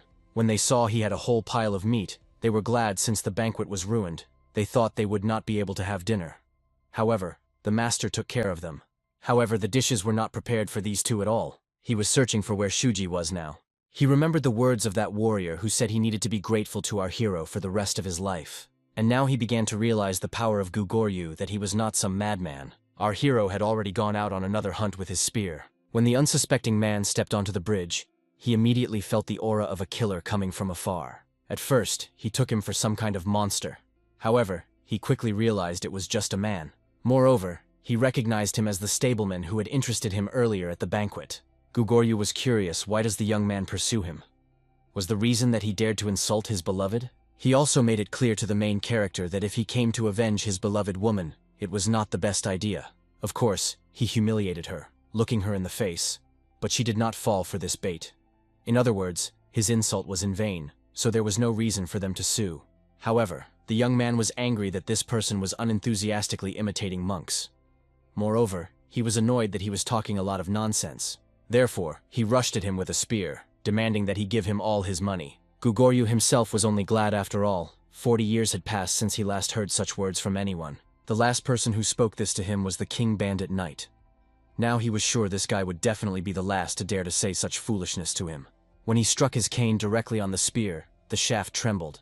However, even from the deferred force, it did not break. For this reason, the man became interested in this spear. He decided to find out its name. When he learned that it had no name, it even caused him some regret, because the spear was really excellent, resembling a family heirloom. After that, he revealed his weapon. It was once also a spear, but after the blade broke, he used it as a club.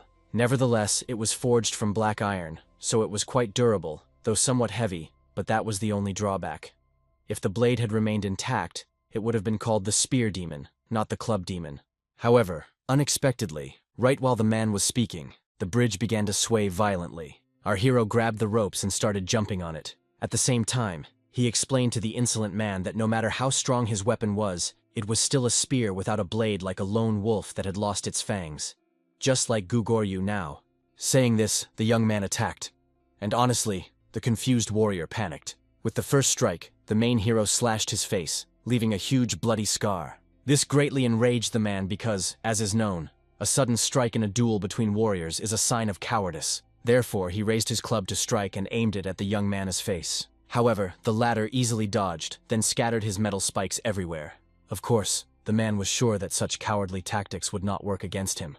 At that moment, using the opponent's distraction, our hero tried to spit at him with his poisoned blood. However, the man easily dodged, then realized the young man was apparently really hurt that he had humiliated his beloved. But at that moment, the main hero stood on his hands and caught that bloody spit with his foot, then forcefully struck the man in the face with the sole of his foot. He immediately realized that the spits of this boy burn, so he even considered him some kind of poison master from a dark family. Moreover, the visibility was currently hindered due to fog and the effect of a strong poison. In the end, all he could do was just strike at random until he regained some composure and felt better. Gugoryu was convinced that he had underestimated the tiger pit. He did not think that a simple groom among them could be so strong. In fact, the man perfectly understood someone like this boy could not have undergone training in the tiger pit. And most importantly, he was too different from all the others. Such a fighting style cannot be considered orthodox. The movements disregard the rules of decency, and the whole body of this person itself is a deadly weapon. However, Gugoryu did not care who Shuji was a demon, or from which underworld he came out. Therefore, he ordered the boy to attack, for he was ready to send him back to hell with his own hands. At that moment, our hero intercepted his spear and made it clear that the enemy talked too much, after which the two collided with their deadly auras. In the end, with the very first strike, Shutsuji managed to cut off his enemy's arm, causing the bloodied flesh to rapidly fall from the bridge. However, at the same time, although it cost him dearly, the opponent managed to pierce the young man's body using his club. Therefore, he was confident that he had achieved victory. People usually died when he plunged his weapon into them, leaving a huge hole in their chest. But the enemy still could not believe that he had paid such a huge price for this victory. It was surprising that some brat could pose such a threat to him. He especially noticed that Shutsuji strongly resembled a representative of the demonic path. At that moment, the man felt that the internal damage to his body was extremely serious. This youngster really turned out to be quite strong. Therefore, the man could not leave him alive and decided to finish him off here and now. However, at that moment he felt a terrifying demonic energy. The young man's wounds began to gradually close. Frightened, Gugoryu immediately screamed, not understanding what the main character was, what made him stand on his feet. Was it money, pride, fighting spirit, or love? What was the reason? What drove him? However, the reason our hero was still fighting death was fear. He decided to ask the man if he knew where people go when they die. Shutsu knew perfectly well, because the demons that pursued him always dragged him into the abyss. Therefore, as a man who knows where he will end up, he simply could not afford to die. Gugoryu, to be honest, was amazed, realizing that Shutsu rose out of fear of death. It was astonishing. What did he see there? Of course one could die of curiosity, but for that Gugoryu was not going to give up his own life. Moreover, he did not want to die here. He would rather peacefully pass away in his bed, a feeble old man. In the end, the duel continued, and in the battle the young man managed to cut off 2 fingers of his opponent. Furthermore, when the opponent was already confident of victory, the main character threw his darts straight from his mouth at him. Of course, the panicked man had no idea what the young man had just used, and the young man simply bit the metal in his mouth, soaking it with blood, and warned the man that today he would definitely die. After that, our hero continued to fight. Despite receiving mortal wounds, he still attacked the opponent quite vigorously. Therefore, obviously the man called the young man the real devil incarnate. After that, he threw his club, and it seemed as if it had knocked off half of the hero's head. The man, however, continued to laugh with joy, realizing that he had indeed managed to achieve victory. Therefore, he ordered the young man to continue lying down like a good boy, until he finished him off with the final blow. However, despite the number of injuries, the main hero still had the strength to move, although the man was sure he had definitely knocked his head off. But at that moment, the young man destroyed the bridge on which they were fighting. Then Gugoryu realized Shutsuji simultaneously took his blows, and at the same time deflected the attack with his spear. It became clear the young man was ready to die and wanted to take him down with him. But the man could not allow the boy to win. He tried to escape from the collapsing bridge, not suspecting that our hero had already sent his demons after him. When they approached his back, he immediately felt their presence. He realized that the young man was still alive. But even if so, in such a state, he could not emit such energy. Therefore, frightened, he decided to turn around at the last moment to understand what was happening with the guy. At that moment, the main hero was literally flying into the abyss and used the spearhead tied to a rope, grabbing onto the man. In the end, he pierced his head with this weapon, leaving a hole there. Then Gugoryu was convinced it was not for nothing that when he first saw the young man here, he took him for a monster. Even monster was a mild description for him. He was literally the god of death. In the end, our hero, using that very rope, held himself directly above the cliff. He perfectly understood that his whole body was broken, his head was smashed, his insides torn, even his leg was broken. But he understood that if he did not die, he would definitely be able to recover. And all thanks to the bloodbound cursed demonic art. He remembered the teacher's words. He said the only reason he could continue to take revenge, even when his body was mutilated, was the incredible healing power of the higher demonic arts. Thanks to them, our hero also stayed alive. Only for this should he be grateful. However, at that moment the rain intensified, and a lightning strike shot directly at the corpse that was chained to the rock. At that moment, the body caught fire, and the corpse along with the rock fragments began flying directly towards the young man. And to be honest, he was a bit shocked. It seemed to him that this corpse even decided to joke with him in this way, dragging him along after death. In the end, the main character fell straight down from the cliff and was buried by earth. The demons of the people he had killed continued to curse him so that he would die and rot alive in this grave. At that moment, the demon of the staff materialized right at his feet and rushed straight towards the young man. The young man himself began to pronounce its name, and it was exactly the third time he said it just before the demon was about to strike. As a result, he became part of the entities that constantly haunted our hero. When the boy absorbed this demon, he also managed to acquire a power that allowed him to heal a little. For this reason, he quickly realized that the enemy had become a cursed spirit who had reached the peak of his power. His submission would surely take a lot of time. However, he would become the very food that would allow him to rise from the compression stage to the remain stage. Therefore, our hero decided to calmly return home, completely forgetting that his leg was broken. Obviously, upon returning home, the first thing to do was to take care of healing his body, since opening the meridians could be postponed for now. Moreover, unfortunately, his broken spear was already worthless. It could not even serve him as a cane. But at that moment he glanced at the corpse of Gugori covered with stones. He raised the club that he had used. It really was quite heavy. If it had been a full-fledged spear, he would surely have died after the very first attack. However, in order not to repeat the fate of that toothless dog he killed, he needed to create a sharp tip for his spear. In the end, with money, hobbling on a broken leg, he made his way home.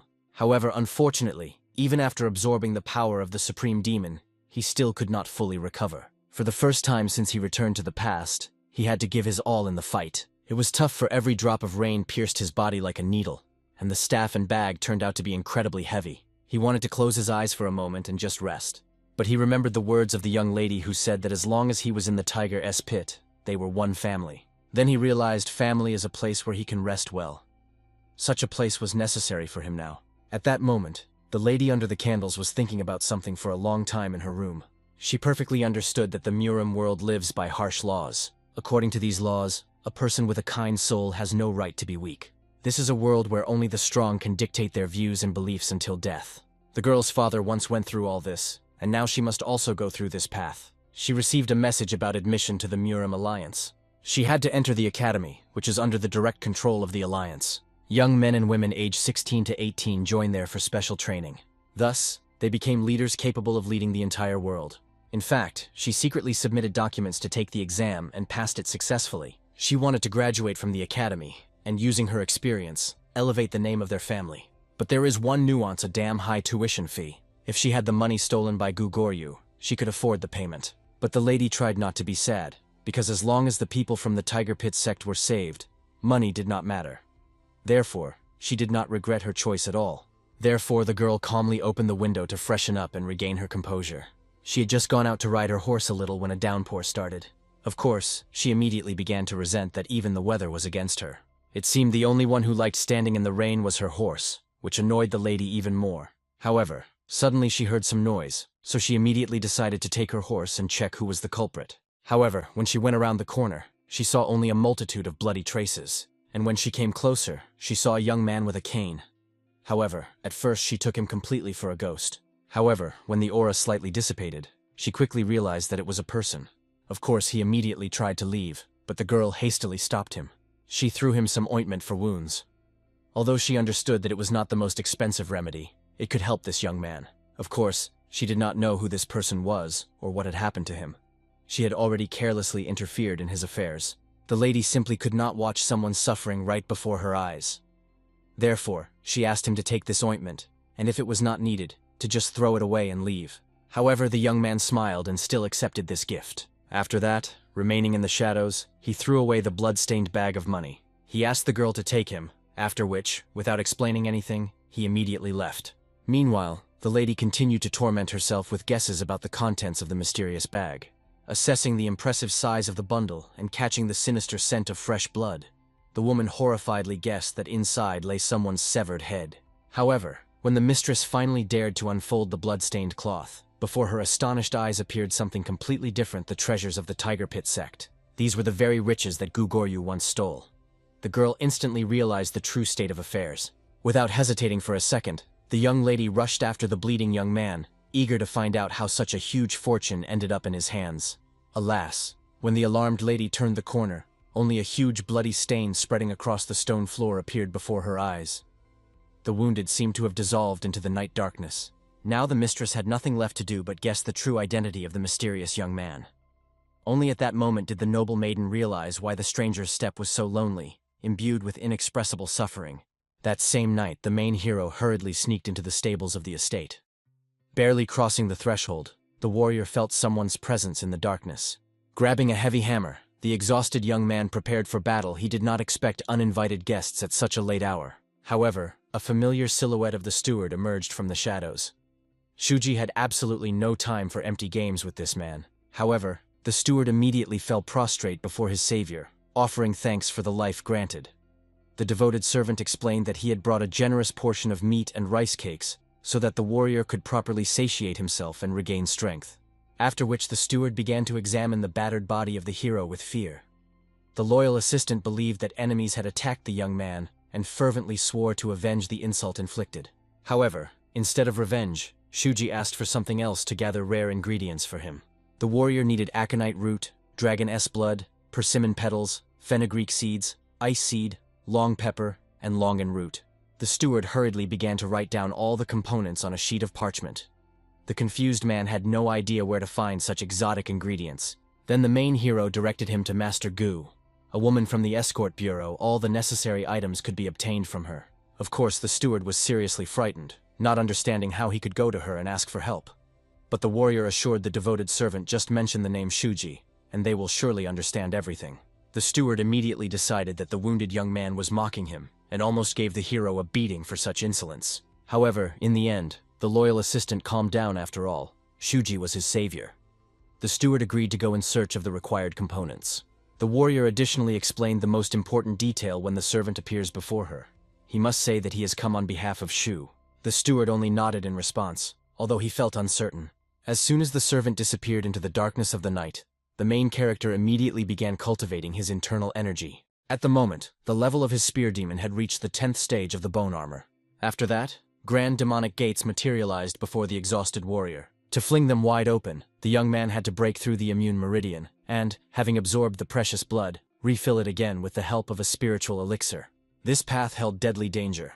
However, all cultivation points fully opened during the fierce battle with the staff demon. Perhaps the warrior absorbed an excessive amount of blood, and the usual elixir would now be insufficient for the breakthrough. In that case, the main character could fully replace the missing fluid with the soul of the demon itself. The young man began to attract the ghostly entity to himself. The soul desperately resisted, continuously trying to break free from invisible shackles. However, the warrior managed to absorb it completely. And soon, the exhausted fighter fully immersed himself in deep meditation. At that very moment, a breathless manager rushed to the stable, dragging behind him a heavy bag with all the necessary items. When the loyal servant appeared before the lady from the escort, she, barely hearing the hero's name, immediately decided to provide assistance. Upon learning that help was only needed with herbs, she handed over all the rarest ingredients without unnecessary questions. Now the stunned steward had accumulated an incredible number of questions regarding Shuji's true identity. The main hero, having taken the precious bag, strictly ordered the steward to ensure that no one dared to enter him until he himself came out. And if something unforeseen happened, the servant could inform the head of the bureau about it. after which the massive doors slammed shut, and the warrior fully immersed himself in a meditative trance. When a cultivator overcomes the cranial meridian before reaching the dual principles, no one can determine whether it is battle magic or not. Of course, except for the very founder of the demon spear path. Shuji was seized by curiosity. What is his mentor doing now? Perhaps the Muram Alliance or some powerful sect is pursuing the teacher. Or maybe the master still serves as a god general in the cult of the heavenly demon. Or perhaps the legendary warrior was looking for disciples like those Shuji and Ko-Eiko once were. Immersed in hallucinations from the past, the young man began confidently walking toward the phantom gates, ignoring everything around. When the main hero was about to open them, the warrior saw a barely discernible silhouette of Ko-Eiko behind his back. The ghost instantly understood that the hero had decided to leave, and therefore wished the young man good luck on his journey. Shuji accepted the potato from his ghostly hands and smiled at his brother one last time. The warrior awoke from the trance, finding himself on a haystack. The exhausted fighter felt significantly better, and moreover guessed the steward was still standing guard outside. However, when the young man stepped out of the stable, he saw that the servant was fast asleep by the door, leaning on his own shoulder. Ignoring the sleeping assistant, the main character walked away. After all, the warrior had finally reached the highest level, the Gate of Yuna. By this time, the fighter had completed his revenge on the Black Dao. Now the third target after the head of the Zhou clan was the cowards from Anshan province. And after that, the peak of the five great families, the Nam Jun clan. Looking over the night city from the height, the young man had already planned where he would go next time. At that very moment, the head of the family was telling his wife that the powerful Nam Jun clan had sent them an invitation. This year, the influential family was holding their grand annual banquet. The wife was surprised. Why did the noble clan invite the orthodox sects, especially their insignificant family? Ko Ganan reminded the noble lady that a representative of the Zhou clan from Hen province had gone missing under mysterious circumstances. Therefore, their family would become a worthy replacement for the fallen. The woman understood, although they were not guilty of anything, they would definitely not be welcomed with open arms at the celebration of the powerful of the world. The head of the family knew this well. After all, in Muram only the voice of absolute power is heard. If a person is weak, he has no chance at respect. Such a person will suffer, even if it is outrageously unfair. Moreover, before the Namjun clan, they were just a worthless sect, a small fish. The woman asked her husband not to worry needlessly and shared the latest news. The daughter of the Namjun clan, who had applied to the prestigious academy, was accepted. It was about the legendary blooming sword. Moreover, among the noble ladies, there were rumors that the true purpose of the lavish banquet was to present their precious daughter to high society, to show her to the public, and rightfully boast of such a talented offspring.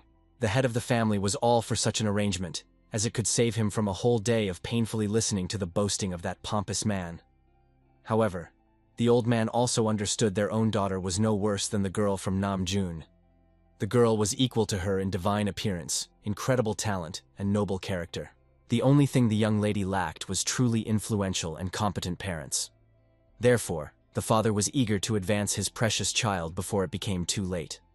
After all, as a parent, he felt inadequate, unable to provide his daughter with everything necessary. At that very moment, the daughter herself burst in without knocking. Apologizing for the sudden intrusion, the young lady decided to show her parents the scroll sent from the renowned Muram Academy. Of course, both parents were overjoyed when they realized their precious daughter's results were so high that the girl easily got admitted to the legendary educational institution. The father immediately exclaimed that he would definitely arrange a grand banquet in honor of such a joyful event. However, the noble maiden decided to discuss the expenses for the education. Naturally, the head of the family immediately declared he would find the necessary funds, even if he had to sell all the pillars in their modest sect. All that was required from the daughter was to focus exclusively on her studies. But at that moment, the girl proudly threw a whole bag of silver ingots at her parents' feet. The young lady asked her father and mother not to worry about anything anymore. The money for her education she had already brought with her. The next day, the noble maiden calmly went to the picturesque lake to rest a little and enjoy nature. Moreover, the girl noticed one oddity. After the mysterious Shuji appeared in their estate, everything began to improve as if by magic. The lady approached the pensive young man to find out where he had been lately. After all, the warrior had disappeared for whole days. Moreover, the noblewoman noticed some changes in the servant's appearance compared to before. However, when the lad did not answer her, the girl got angry and immediately gave the silent one a sharp slap on the head. The enraged lady demanded to know why the insolent servant did not respond when she called him. Of course, the young man made it clear he simply did not want to answer her questions. In fact, the warrior was thinking about how to cause a real uproar in the Nam Jun clan. The main character recalled the story of Ko Aiko from his past life. Back then, the elder of the Namyon clan secretly conspired with the Dark Path sect and concealed a brutal attack on the Tiger Pit sect. At that time, Ko Aiko was furious at the Nam Jun clan for that monstrous crime they committed, hiding behind their power. Nam Jun is truly a powerful clan, famous for its colossal influence throughout the province. Therefore, the noble family had the sacred right to intervene in affairs between sects and clans. However, even within the Nam Jun clan, there were rotten factions. These scoundrels turned a blind eye to what was happening in the smaller sects, and in return took generous bribes. Their names had long been on the hit list compiled by Ko Aiko. One of these traitors was even the very one who treacherously stabbed the hero in the back in his past life. At that moment, the girl, thinking about something of her own, suggested that Shuji go with her to the academy. After all, she was accepted into this legendary institution. In a past life, Ko Aiko said that he was also accepted into the academy. However, his brother could not go there due to lack of money, and he firmly believed if he had enrolled then, his fate would have turned out completely differently. Now the young lady was happy she would be able to study within the renowned walls, broaden her horizons, make useful connections, and return to revive the greatness of her family.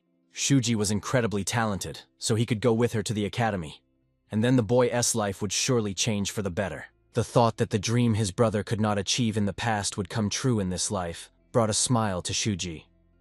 Surely, when the training is over, the girl will be able to fix everything else herself. The noble maiden hoped that the main hero would go on the journey with her. However, the warrior could not promise anything for sure, so he referred to unforeseen circumstances. Nevertheless, the lady decided to consider that the young man agreed to go with her. The girl only asked that the boy finish all unfinished business before leaving. The academy was located quite far from their land. The young mistress hoped that the servant owed no one, and was not bound by obligations. However, the main hero calmly admitted everything was exactly the opposite. It was he who was owed, and the girl was horrified. The noble lady perfectly understood if someone owed the warrior, he must demand the debt back and collect everything down to the last copper coin. The lady immediately angrily decided to help the boy with this matter, despite any obstacles. The main hero calmly realized the immutable truth whatever happens. Debts must be paid in full down to the last coin and the last drop of blood, until the very end. And the warrior's thoughts turned to the Nam Jun clan. After a couple of days, the entire family had already arrived at the majestic walls of the Nam Jun clan's estate. The courteous attendant helped the gentleman out of the carriage after such a long and exhausting journey. The head of the family thanked the girl for making the trip so comfortable. The arrivals could not believe their own eyes. The Nam Jun clan was truly grand and magnificent. All the people here seemed incredibly stately and beautiful. So the rumors that the Nam Jun clan recruits 300 servants solely based on beauty were absolutely true. Honestly, compared to them, the guests could not even stand nearby. However, the steward tried to console himself with the thought that they still worked much harder than those idlers. But at that very moment, Shuji was surrounded from all sides by lovely maidservants, marveling at his divine beauty and the strength of his muscular arms. The girls eagerly wanted to serve the handsome young man in every way. Of course, the lady immediately became angry at this scoundrel, who seemed to have completely forgotten they had come here to their savior. At that moment, the guests noticed that the main character glanced at them briefly, then seemed to dissolve into thin air, disappearing beyond the gates. The warrior instantly moved to the steward and asked him to handle all these troublesome disputes, then swiftly rushed away. The maidservants immediately pestered the steward with endless questions. Did he know the mysterious Shuji? Where had such a handsome young man gone? However, the steward tried in every way to pose as a macho to attract the attention of the lovely ladies to himself. Alas, the girls felt extreme disgust and reproached the self-satisfied man for literally spoiling the view and mood with his presence. At that time, the main character was watching the quarrels between the clan's servants. The stern mentor urged the servants to hurry up for the time of the most important ceremony was about to come. At that very moment, one of the young men suddenly fell, rolling on the ground. When the instructor saw what an expensive item the boy had almost damaged with his fall, the man got seriously angry. The fierce mentor began to brutally beat the unlucky youth, reminding him even if you send this loser to the meat grinder, that precious thing will be worth more than his miserable life. When the instructor beat the guy and got tired of the execution, the latter demanded that the unfortunate one stop causing trouble. After all, the man was already incredibly busy raising the other worthless students. After that, the stern mentor ordered the servants to throw this scum away. They should have already finished all preparations for the sacred ceremony and could no longer waste time on such rubbish. Of course, the servants immediately decided to follow the order. However, the assistants warned the instructor about a small problem that had arisen. The wolf they caught for the offering was excessively large, making the animal extremely difficult to move. Of course, the mentor immediately got angry at these idiots, demanding that they call other, stronger servants who could carry the sacrificial animal. But at that moment, the man caught a strange, sinister smell coming from the covered cart, after which the instructor saw glowing red eyes in the darkness. Obviously, the stern warrior immediately concluded that these scum had made a sacrifice without even checking if she was alive or dead. Therefore, the angry man decided to cut off a leg of everyone responsible for such outrageous negligence. However, when the mentor looked inside the cage, he saw nothing but a small wolf cub peacefully resting on the ground. Of course, the instructor thought that the servants shamelessly lied. The wolf was not nearly so huge that a couple of strong men couldn't lift it. Only then did he notice a truly gigantic wolf, a real monster. With such a sacrifice, the ceremony will be truly magnificent. So the man only rejoiced at the unexpected luck. Initially, the stern mentor considered these guys useless idiots, but they really handled the incredibly difficult task excellently. The clan leader will definitely like their precious gift. However, at that very moment, a noose tightened around the instructor's neck, after which an invisible force began slowly strangling the doomed man. The thing was that the main character was interested in the clan estate. The warrior was curious about its internal structure and secrets. Of course, the suffocating mentor thought that the hero was trying to take him hostage alive in order to find out everything under torture. However, the young man did not need this insignificant man to say anything at all. In the end, the warrior broke his neck with a crunch, and the soul immediately left the lifeless body. The reason for the murder was simple. The dead were much more honest and reliable than the living. At that moment, the clan's servants surrounded the groomsmen from the retinue, begging for help. Even though the arrivals were not full members of the Nam Jun clan, the assistants promised to feed them generously for just one small favor. All that was required of the guests was to carry the wolf into the main hall for the ceremony. The comrades also hurried their younger friend so that he would quickly approach the cart before they encountered unforeseen problems again. Immediately after that, they hung the massive beast on metal chains to carry it with them to the ceremony. The manager demanded that these clan servants keep their word and definitely feed them as promised. Moreover, the arrivals were surprised that this wolf was incredibly heavy. The stableman even thought that perhaps the predator was somehow already pregnant. Soon, a luxurious feast began. Everyone was celebrating and having fun while the clan leader watched the festivities from above on his elevated throne. However, very soon the King of Swords, the former clan leader, grew tired of this empty entertainment. Of course, the current leader, who was also the son of the legend, tried to explain to his father that the situation was extremely tense due to the sudden fall of the Zhou clan. Moreover, it cannot be denied the Zhou clan was a branch of the Nam Jun clan, a distant relative of a prominent member of the Council of Elders. Naturally, the patriarch knew this well. He had seen the former leader several times in childhood. He was a cheerful child. But now, when it was revealed that he collaborated with the Black Path sects, the Zhou clan had to somehow rectify the situation. As a stronghold of the Orthodox faction, they could not have such a disgraceful stain on their reputation. Naturally, the elder saw no problem in the fact that weaklings died in their own disputes. Therefore, he believed that his son was pondering many unnecessary things. He even compared earlier, he let go of anger much more easily when playing with other children in childhood. And it seemed that the patriarch was not at all troubled by the head's arguments that one should not compare the Zhou clan, the Black Path sect, and ordinary children's play. At that moment, the young lady appeared, the daughter of the elder of the Nam Jun clan. The girl hurriedly reported that it was time to head to the banquet hall. The patriarch of the Nam Jun clan immediately greeted his daughter with delight, marveling at how swiftly she had matured. The elder hoped that the young ward of the academy would be able to find a worthy husband. And the head of the family immediately resented his parent, believing that his daughter was not yet mature enough to think about marriage. However, the heiress herself believed that her grandfather was right. She needed to find a husband as soon as possible and become a valuable support for the family. The father was horrified, fearing that his child might have developed feelings for someone.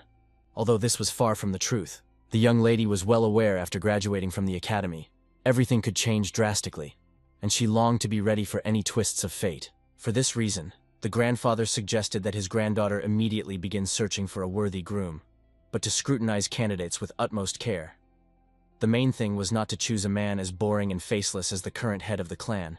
In the end, the head of the family hastily silenced his elder, then reminded his daughter that the blood oath ceremony was about to begin. The blood oath was an ancient ritual. The blood of a slain beast was poured into a copper basin, from which those wishing to seal the alliance drank in turn. The daughter was to use the family's sacred blade to collect the sacrificial blood into the ritual vessel. It was an extremely important mission.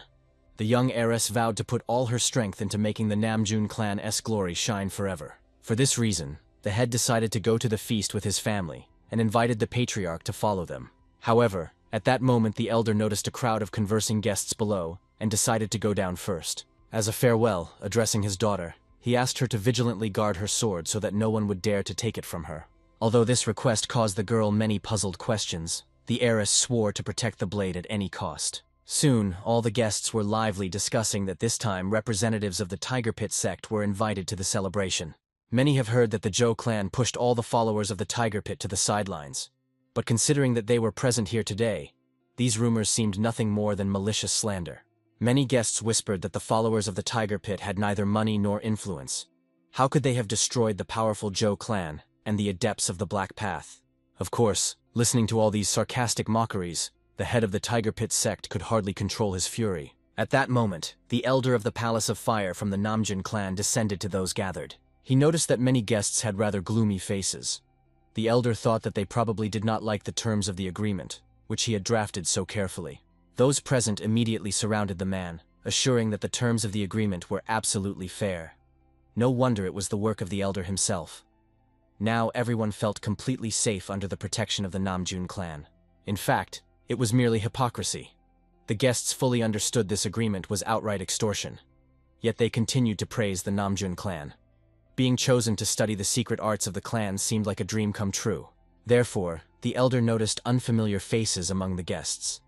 He quickly realized that most likely this was the head of the Tiger Pit sect, about whom persistent rumors circulated. The man immediately bowed respectfully before the elder. It was a great honor for him to meet such a legend.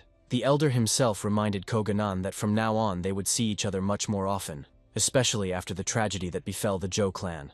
Of course, Koganan immediately swore that he had no connection to this unfortunate incident, and the elder, with a threatening smile, pretended to believe these words after all.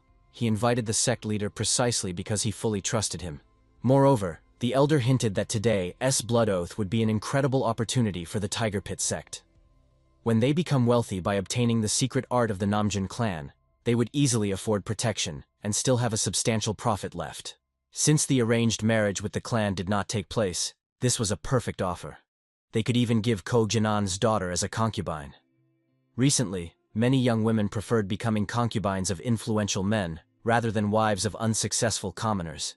Naturally, upon hearing this, the young lady was horrified but did not dare to object. But the head of the Nam Jun clan who appeared at that moment was furious at the words he heard. The elder immediately hurried to justify himself, assuring that he only greeted the guests and chatted with them a little. However, the head seemed not to believe these words, so he demanded again to know what the elder was doing here at all. In order to somehow relieve the suffocating tension, the elder also began to laugh, explaining that the chief was too excited about the upcoming event. He explained that the new guests had questions regarding the contract, and he was simply clarifying everything for them. Koganan had to play along with this lie. The elder hoped that now the head of the Nam Jun clan would believe him and not worry about anything. After that, he decided to withdraw and give his place for the conversation to the chief himself. However, as he was leaving, the old man did not forget to remind Koganan that they would continue their conversation another time after all. There were still many days of joint cooperation ahead. Of course, after the elder left, the chief immediately hurried to apologize for the elder's inappropriate remarks. Koganan himself hastened to explain that the head of the Nam Jun clan should not apologize to someone like him. However, the clan leader did not see this as a problem, hoping that in the future they would become strong allies. Moreover, it was necessary to apologize for the elder's words after all. The chief himself was a man of firm principles and personally offered apologies. He also addressed apologies to the young lady, for whom those inappropriate words were intended. The girl, of course, accepted the apologies and made it clear that she was fine and the chief should not worry about it. At the same time, the head of Nam Jun was struck by the girl he saw. He had heard that she took first place in the entrance exams to the academy, and she was truly worthy of praise. Perhaps she would become a friend or a rival to his daughter. Finally, when everyone heard the solemn sound of the drum, those present understood the time for the ceremony had come. At that moment, the young lady Nam Jun also appeared, so the head of the family hurried to introduce her to the guests from the Tiger Pit sect. Both girls immediately bowed respectfully and greeted each other with respect. And of course, the young heiress Nam Jun cautiously regarded the girl who took first place in the entrance exams, but showed no sign of it. Instead, she reported that the preparations for the ritual were already complete. At last, the time had come to begin the blood oath ritual. In the end, the head climbed to the top of the tower and loudly expressed his gratitude to all the valiant brothers gathered here today. Everyone immediately froze before such a majestic display of the head's power. The man himself declared that they had all drawn their swords in the name of the principles of justice and balance. But alas, apostles run rampant in the world. Barbarians rage in the east, and demons sow chaos in the west. The power of the Murim alliance, which should restrain them, weakens with each passing day. So today, thanks to this oath, they will become united. They will protect the justice and balance that have been preserved from generation to generation. After this speech, everyone immediately stood up and began to glorify the name of the Nam Jun clan. When the younger lady realized that it was her turn to follow her father, she stepped forward and prepared to draw her blade to begin the ritual. Her sword, belonging to the Nam Jun clan, was to glorify their name together with her today. In the end, the girl began a sword dance that enchanted everyone watching with its otherworldly grace. After the dance came the final part of the ceremony. She had to put her entire essence into the tip of this blade. It was the technique of the incomparable sword of the boundless heavens' heavenly dance of the single line. However, just as the girl intended to pierce the wolf's body, a human hand suddenly burst out from the beast's belly. At that moment, the unknown person reached straight for the blade in her hands. Then the heiress remembered her father's command today. She must not let anyone take her sword. However, the girl was so unprepared for the trick that she did not notice when she was grabbed. She did not understand what had happened at all. How did a person break out from inside the wolf's belly? However, the carcass was the real thing.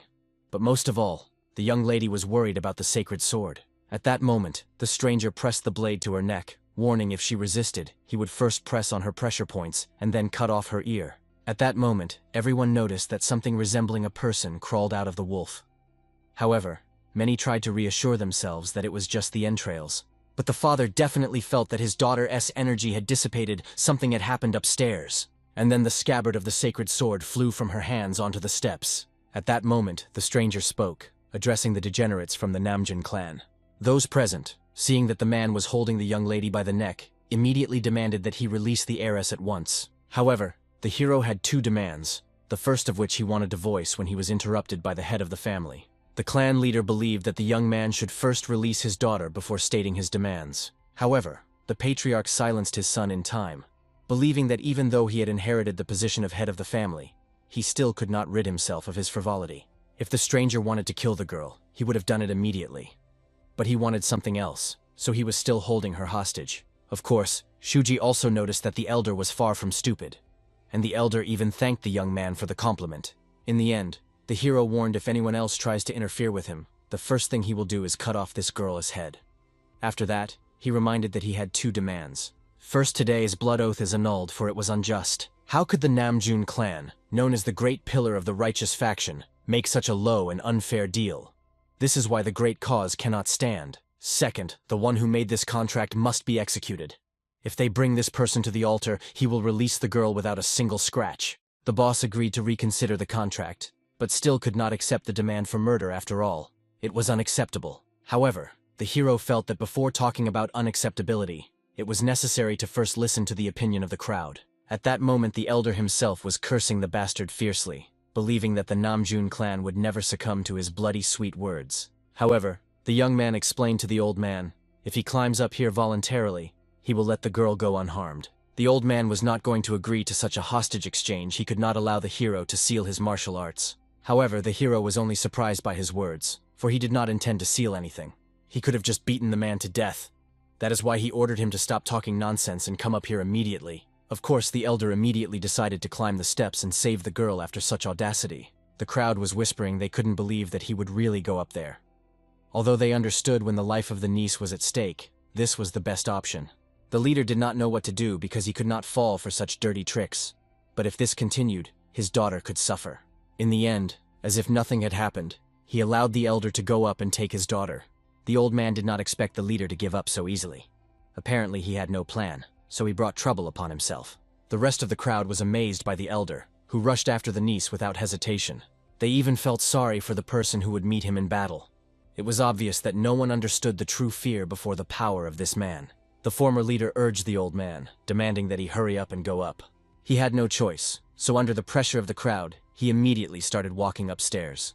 And the family rejoiced they hadn't seen such merriment for a long time. The old man did not know what to do or how to deal with the scoundrel who dared to mock him like that.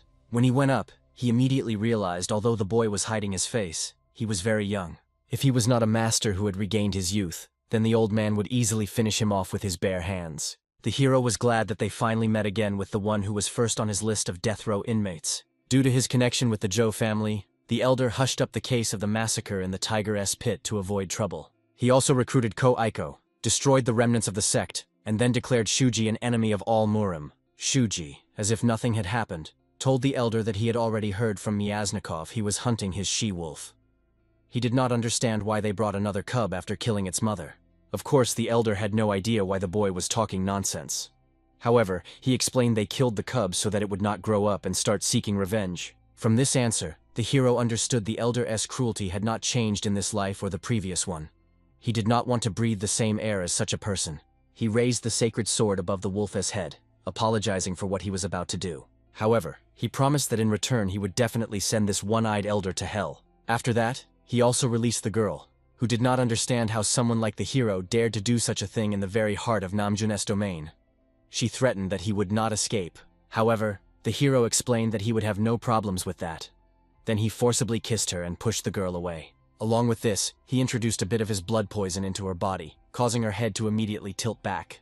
The head of the family panicked, believing that Shuji had violated their previous agreements.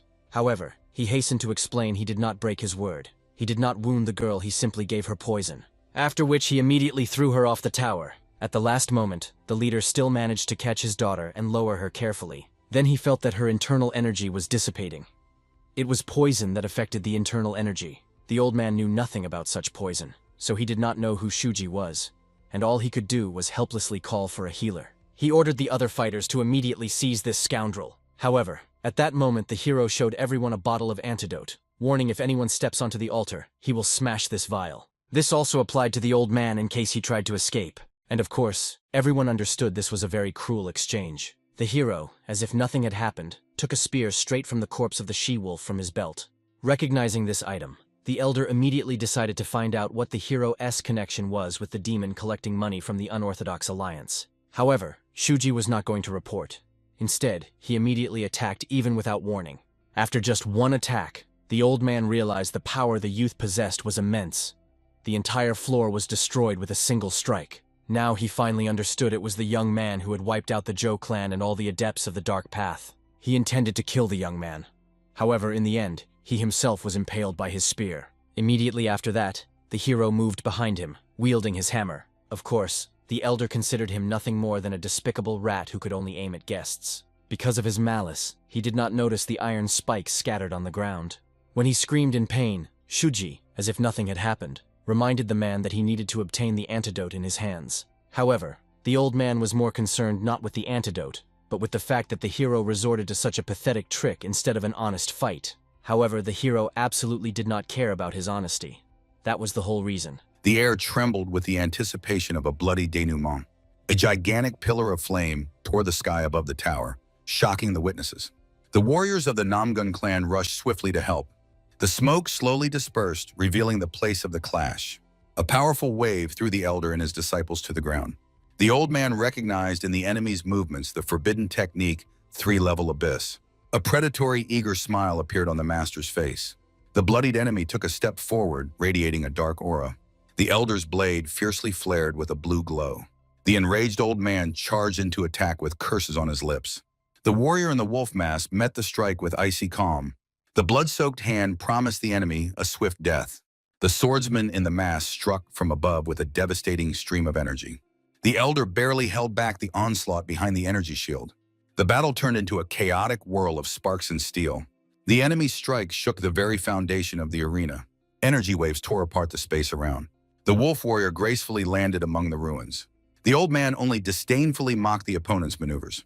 A tense pause stretched before the final surge. Despite severe wounds, the masked warrior only clenched his fists tighter. He dashed forward, forcing droplets of blood to hang in the air. Red spikes instantly pierced the master's protective barrier. The elder's mad laughter drowned out the whistle of deadly blades. A sudden explosion threw the old man back, causing him to choke on a scream. The master grabbed his throat. Poison was spreading through his veins. The clan warriors froze at the death rattle of their leader. The healer desperately tried to save those who still survived. The smoke settled, revealing a view of the destroyed stairs and total fiasco. The warrior stood still amid the smoke, acknowledging the power of the old master. As a fallen idol, the elder spat blood onto the ruins of greatness. The demonic blood technique began to burn his insides alive. The Avenger took out a vial, ready to put the final point in the battle. The glass with a rattle fell straight into the hands of the humiliated enemy. A cold ultimatum, the life of the niece or his own skin. The will to survive won. The old man tore towards the medicine like a beast. He instantly drained the vial, not hesitating for a second. The wolf warriors silently watched this act of selfishness. The crowd froze, realizing the baseness of their leader. Rage boiled in the eyes of those who saw the true face of the master. In the heavy silence, the name of the girl left to die was heard. The victor breathed heavily, regaining strength after the bloody slaughter. The elder felt relief, already planning the future escape. The executioner's voice called him a fool. The vial contained deadly poison. The old man's eyes filled with whiteness, plunging him into absolute darkness. The invisible avenger promised him eternal agony for all committed crimes. The broken master fell into the icy abyss of his own despair. In the darkness of the subconscious, a red flame of reckoning flared. The blinded old man tremulously called his tormentor. A demonic face emerged from the aura, craving bloody revenge. The ghost began reading the sentence, listing each murder of the old man. Horror froze the sinner. Before him stood the dead Ju Youngja. The corpse ironically remarked that he came to take his accomplice to hell. A grave silence fell, filled with the awareness of the inevitable end. The old man fiercely denied the corpse's help, calling him an ordinary dog. The heavy silence emphasized his confession of using other clans. The ghost reminded who really did all the dirty work. The spirit accused the master of his death, prophesying the same fate for him. The enraged elder ordered the apparition to know its place and obey. A devastating blow of blue aura was meant to tear the vision to pieces. Instead of disappearing, the red spirit only laughed ominously in response. The dead man dissolved into the darkness, promising a swift meeting in hell. The eerie laughter continued to echo from every shadow. The attempt to ignore the curse was interrupted by a sudden attack of pain. The old man fell to his knees, spitting out a puddle of black poison. Sight suddenly returned, giving the doomed a false hope. He heard his own name, instantly forgetting about the terrible hallucinations. The master responded joyfully, awaiting help from his own. The miserable old man crawled to the warriors, begging them to protect him from the enemy. But instead of rescue, he met only the icy fury of his comrades.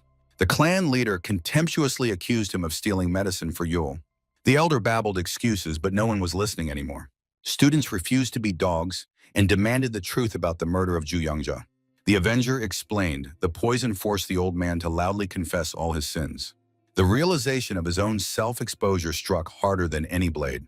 A powerful blow with the shaft to the jaw put a bloody full stop to this conversation. With a strike of the shaft, the warrior knocked out the elder's teeth, reminding him, "The tongue is the root of all evil." The bloodied old man flew backward under the weight of accusations of slander before all of Muram. The Avenger recalled the exile of the sworn brother and the vile attempt on their lives. The elder panicked, denying guilt, clutching his broken mouth with a trembling hand. The warrior relentlessly loomed over the victim.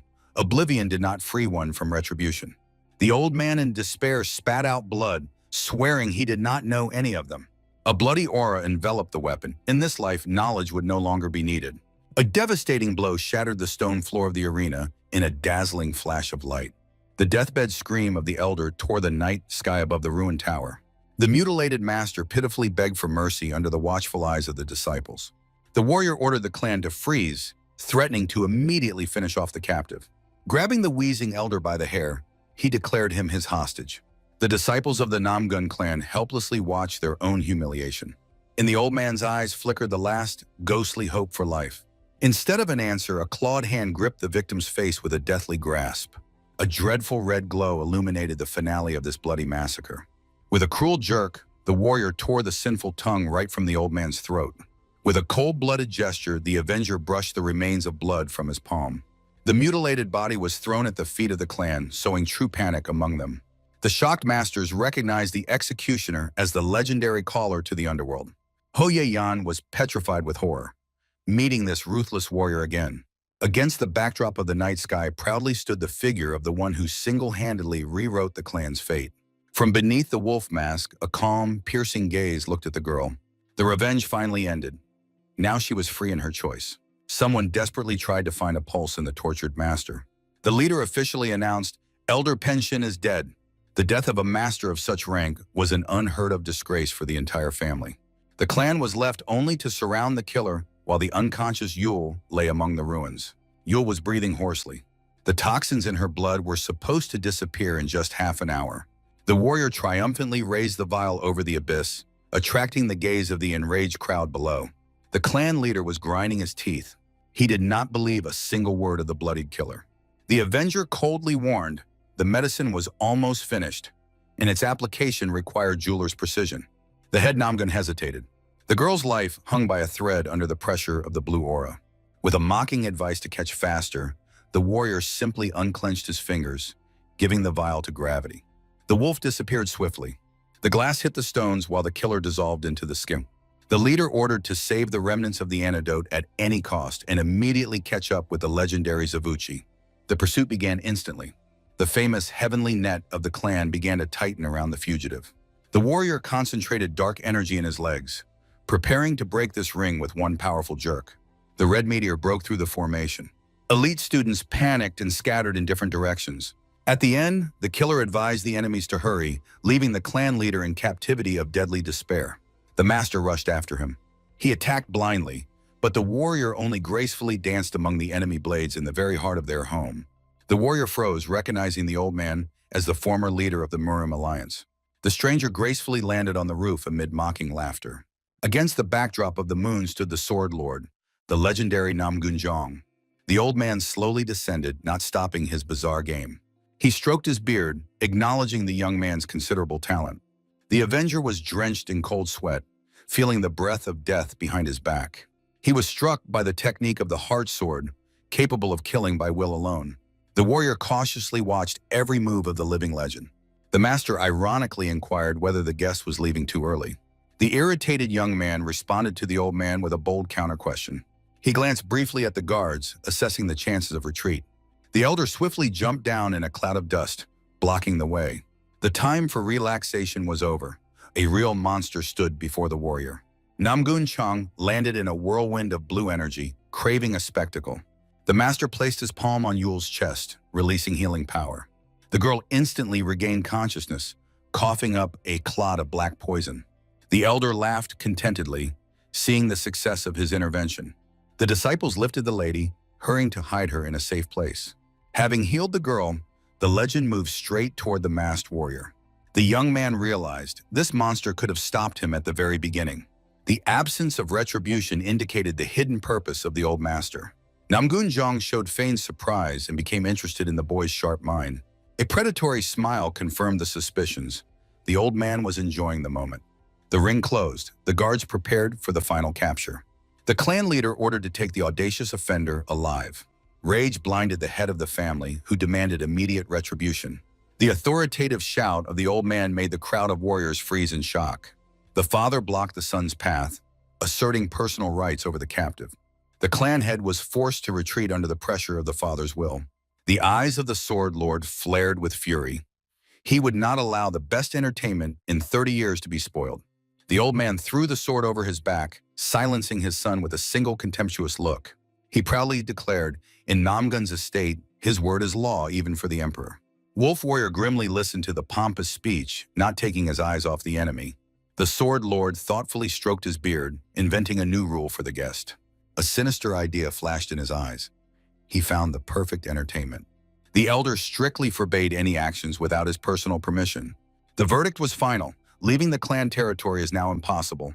With a signature laugh, he imposed a personal taboo on the youth's exit.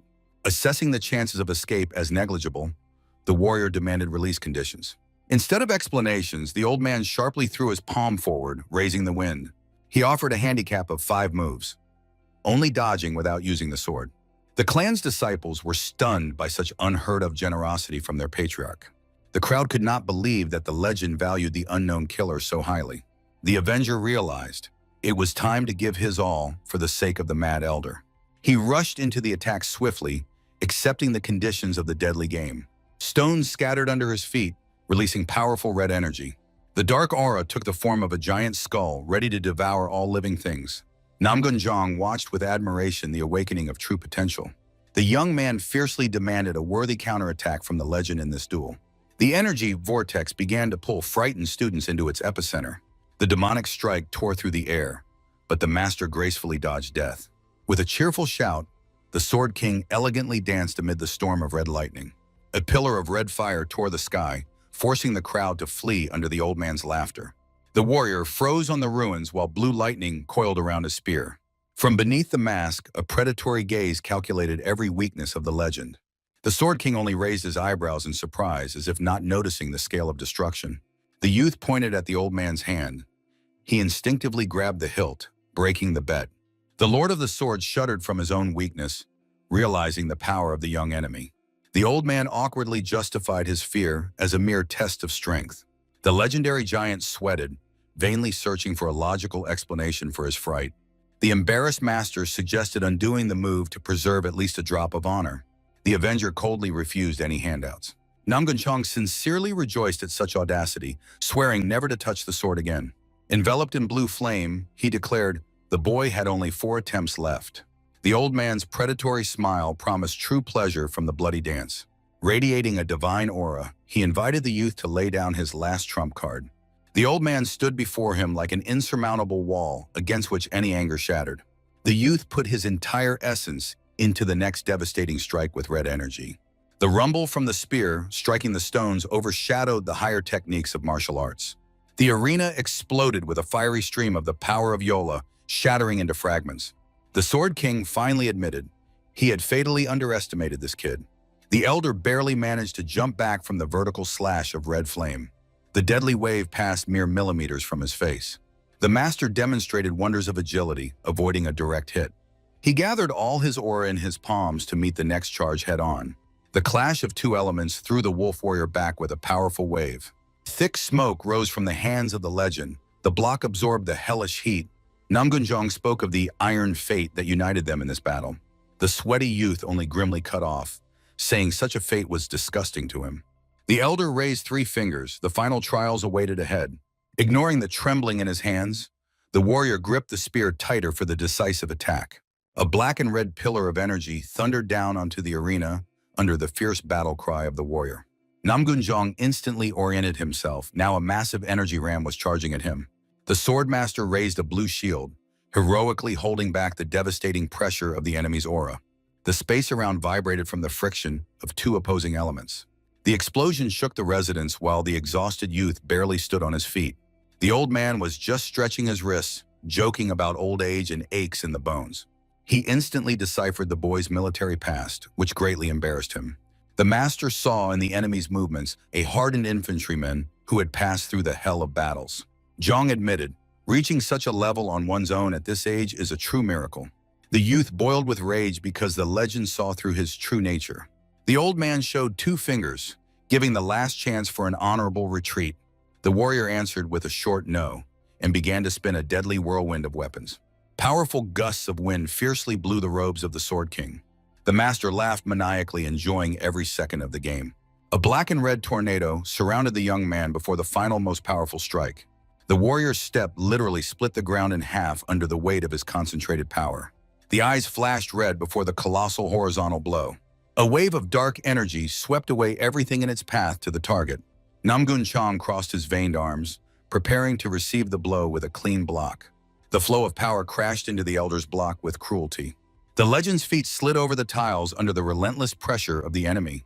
The shock wave from the clash of titans shook the entire clan residence. The elder continued to retreat under the unstoppable momentum of the strike. He rubbed his smoking hands, acknowledging the high quality of the technique striking 1,000 warriors. The exhausted youth only sighed hot air in disappointment. The Lord of the Sword retreated only half a step, which stunned even himself. The clan disciples froze. The unknown forced the unshakable legend to change stance. Nam Jun reminded, the boy had only 1 single move left. The master's eyes again shone with blue death in anticipation of the finale. The warrior made a giant leap, leaving behind a bloody black trail in the sky. A giant mystical totem fell down with a rumble. With a burning gaze, the youth reached a new peak of his power. Above him stood a terrible ghost of a demonic beast, the second degree of Yola's power. The king of the sword shuddered, feeling true danger from this aura. The warrior in the mask dashed into his last battle with a red flash. The son asked why the father drew the sword. The old man admitted at first it was instinct, but in the end, necessity. A shard of the blade fell on the stone. The youth's strike was so devastating that the legend had to save his own life. The Lord of the Sword stood with smoking steel in his hands. He sincerely confessed he was simply afraid of death. Before his eyes still stood the warrior in the wolf mask. For survival, the master had no other choice. Deep shock distorted Nam Jun's face. The realization of his own vulnerability painfully struck his pride. The elder stated, if the boy had a real spear in his hands, not bamboo, he would not have survived. He recognized the staff of the slain Master Gungai. His death was instant and merciless. Fragments of the blade struck the floor. Life itself proved more valuable than any hypocrisy. The master laughed at his own disgrace. The youth gave him a harsh but useful lesson. He was ashamed to look into the eyes of the Anhui heroes. The son silently shared this burden of shame. A heavy pause marked the collapse of the great family's reputation. The disciples bowed in reverence, promising the guest to compensate for all damages. The head of the clan officially announced the end of the bloody banquet. The servants rushed to clean up the smashed tables and overturned drums. The son wondered who this faceless ghost without a name or age could be. Nam Jun admitted, this unknown boy fought like a real scoundrel. The analysis was discouraging. The spear technique was weak, but the combat strategy was at the level of gods. The clan's prestige fell to the bottom, and the father's calm only irritated the son. The leader did not understand what benefit could be found in such a total fiasco. The old man reminded, Elder Penshin was a splinter that they finally got rid of. The son tried to deny the father's cynicism, but he advised looking for advantage in everything. Every next step of the clan now had to be part of a great political game. An investigation began. The crimes of the dead elder became an indisputable fact. All the clan's mistakes were blamed on the corpse of Penshin. The reputation was to not just be restored, but to grow. The traitor became the perfect victim to save the family's honor. Yule finally regained consciousness after the effect of the neutralized poison. The elder ordered the girl to catch the mysterious warrior alive at any cost. The son froze in confusion. Why did the father need this dangerous test for the daughter? The son got angry because of Yule's dishonor, but the old man promised to choose a partner for her himself. Nam Jun mocked the son's conservatism, urging to learn from the whole world. The clan leader pompously compared their lineage to an unbreakable tree. The father's icy gaze instantly cooled his pride. Under the weight of authority, the clan head became embarrassed and fell silent. The world of martial arts once again resembled a stormy sea. The elder anxiously reported, Xinjiang has come into motion. At the mere mention of the name, the clan leader turned pale with mortal fear. The shadow of the demonic doctrine once again loomed over Murim. A gloomy warning of massive changes tore through the night silence. A great wave of chaos was preparing to engulf the underheaven. The action shifted to the magnificent estate of the Gates of Hudson. Autumn leaves calmly swirled around the peaceful chambers. A hand carefully placed an ancestral plaque on the altar. The man whispered a prayer for the repose of his brother. The revenge had finally been fulfilled. He promised to bear this heavy burden for the future of the school. Sudden surprise tore the master from his thoughts. The exhausted youth without a mask disgustedly brushed dirt from his hands. He confidently threw a bundle of hay to his comrade for the night. Brother Ho irritably prepared for sleep before tomorrow's battle. Disgust appeared on his face as soon as he looked closely at the straw. The man fiercely threw the hay, which turned out to be infested with fleas. The young warrior only shrugged indifferently. Warmth was more important than comfort. A brief smile revealed his joy at the presence of a true friend. The aromatic stick flared up before the altar in the silence of the night. The avenger wished the deceased peace in the afterlife. The peaceful atmosphere of the altar momentarily concealed the approach of the storm. Heavy footsteps in the yard shattered the night's calm. A sinister shadow of an unknown guest covered the warrior's room. A mysterious silhouette in dark clothing confidently walked toward the door. A commanding order instantly forced the youth to activate the protective aura. The pursuer in a purple haze mockingly ridiculed the naive attempt to escape. Rage and despair were reflected on the face of the cornered fighter. The mighty master continued to mock, looming over his victim. Cold sweat ran down the warrior's face. This encounter promised real trouble. The red wolf dashed across the rooftops, but the mocking voice caught up with him. Escape after this would be impossible. The phantom beast burst into the ranks of the guards, scattering fighters with bloody energy. The frightened soldiers recognized in the fugitive the legendary howler of the underworld. Pushing off directly from the air, the warrior soared above the heads of the stunned pursuers. Despite wounds and pain, the Avenger stubbornly broke through to his goal through the night. Ahead rose the last obstacle, the massive outer wall of the Nam Jun estate. One jump separated him from freedom, his foot already touching the cherished tile. A sudden icy breath of wind made the warrior freeze with a premonition of trouble. An invisible attack tore his back. A fountain of blood and a muffled wheeze accompanied the fall. The youth cursed fiercely through his teeth, realizing he had met a true madman. The shadow of the swordmaster loomed over him. The next step promised to be the last. An explosion of energy forced the warrior to turn in midair for a desperate resistance. He fell onto the roof amid the debris, cursing the appearance of the legend at the worst moment. Before his eyes flashed red-black death, the old man attacked him mid-flight. Nam Jun declared with a predatory laugh that he would not let the guest go so easily. Breaking his promise, the elder revealed a blue blade burning with divine power. The clash of two titans shook the sky, blending blue steel and red flame. A shining beam cut the dark aura of the wolf in half, showering the courtyard with sparks. The space split in two, pure will collided with uncontrollable rage.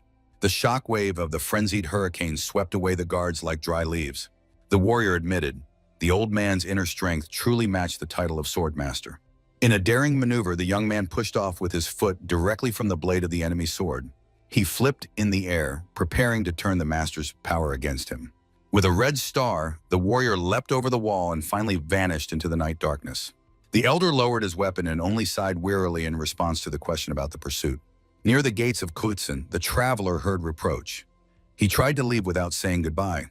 The man stopped on the forest path, briefly throwing his friends a final, "All right." To the question of the crying companion, he answered succinctly, "His path lies to the west." The giant wept from the pain of separation. The traveler went away amid loud curses. The students begged him to definitely return, while the leader, through tears, vainly tried to figure out the way to the far west. A grateful smile flashed under the hat. He easily jumped over the roofs. The silhouette of the warrior majestically froze against the backdrop of the evening sky amid the confused cries of the giant who remained far behind the residents. The sun illuminated the path to Hanani. The landscape changed to gloomy gates. A sudden premonition of a foreign presence made him instantly stop among the dark trees bending under the squall wind. The young man intently stared at the fallen leaves. Lightning split the sky above the forest. Before him appeared an exhausted Yule, whose heavy breathing revealed an overly long and dangerous chase after the mysterious traveler. The girl shouted the name with her last strength. Shuji responded only with oppressive silence. She clenched the golden box, finally recognizing in him the legendary assassin known as 3 Steps to the Yellow Springs. You'll remember the dog that was afraid of the warrior.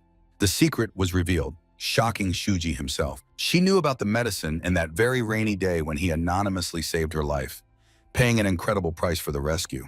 The girl remembered the familiar smell of manure. Playful laughter instantly eased the tension. The first heavy raindrops hit the ground, filling the long and oppressive silent pause between two tired heroes. She was grateful for the warmth of the wormwood fire. Horses and conversations surfaced in her memory. The girl recalled the risky game against the Black Knife Gang and influential families, in which he was always her secret protector. He was part of every loud affair. Tears mixed with rain on her cheeks.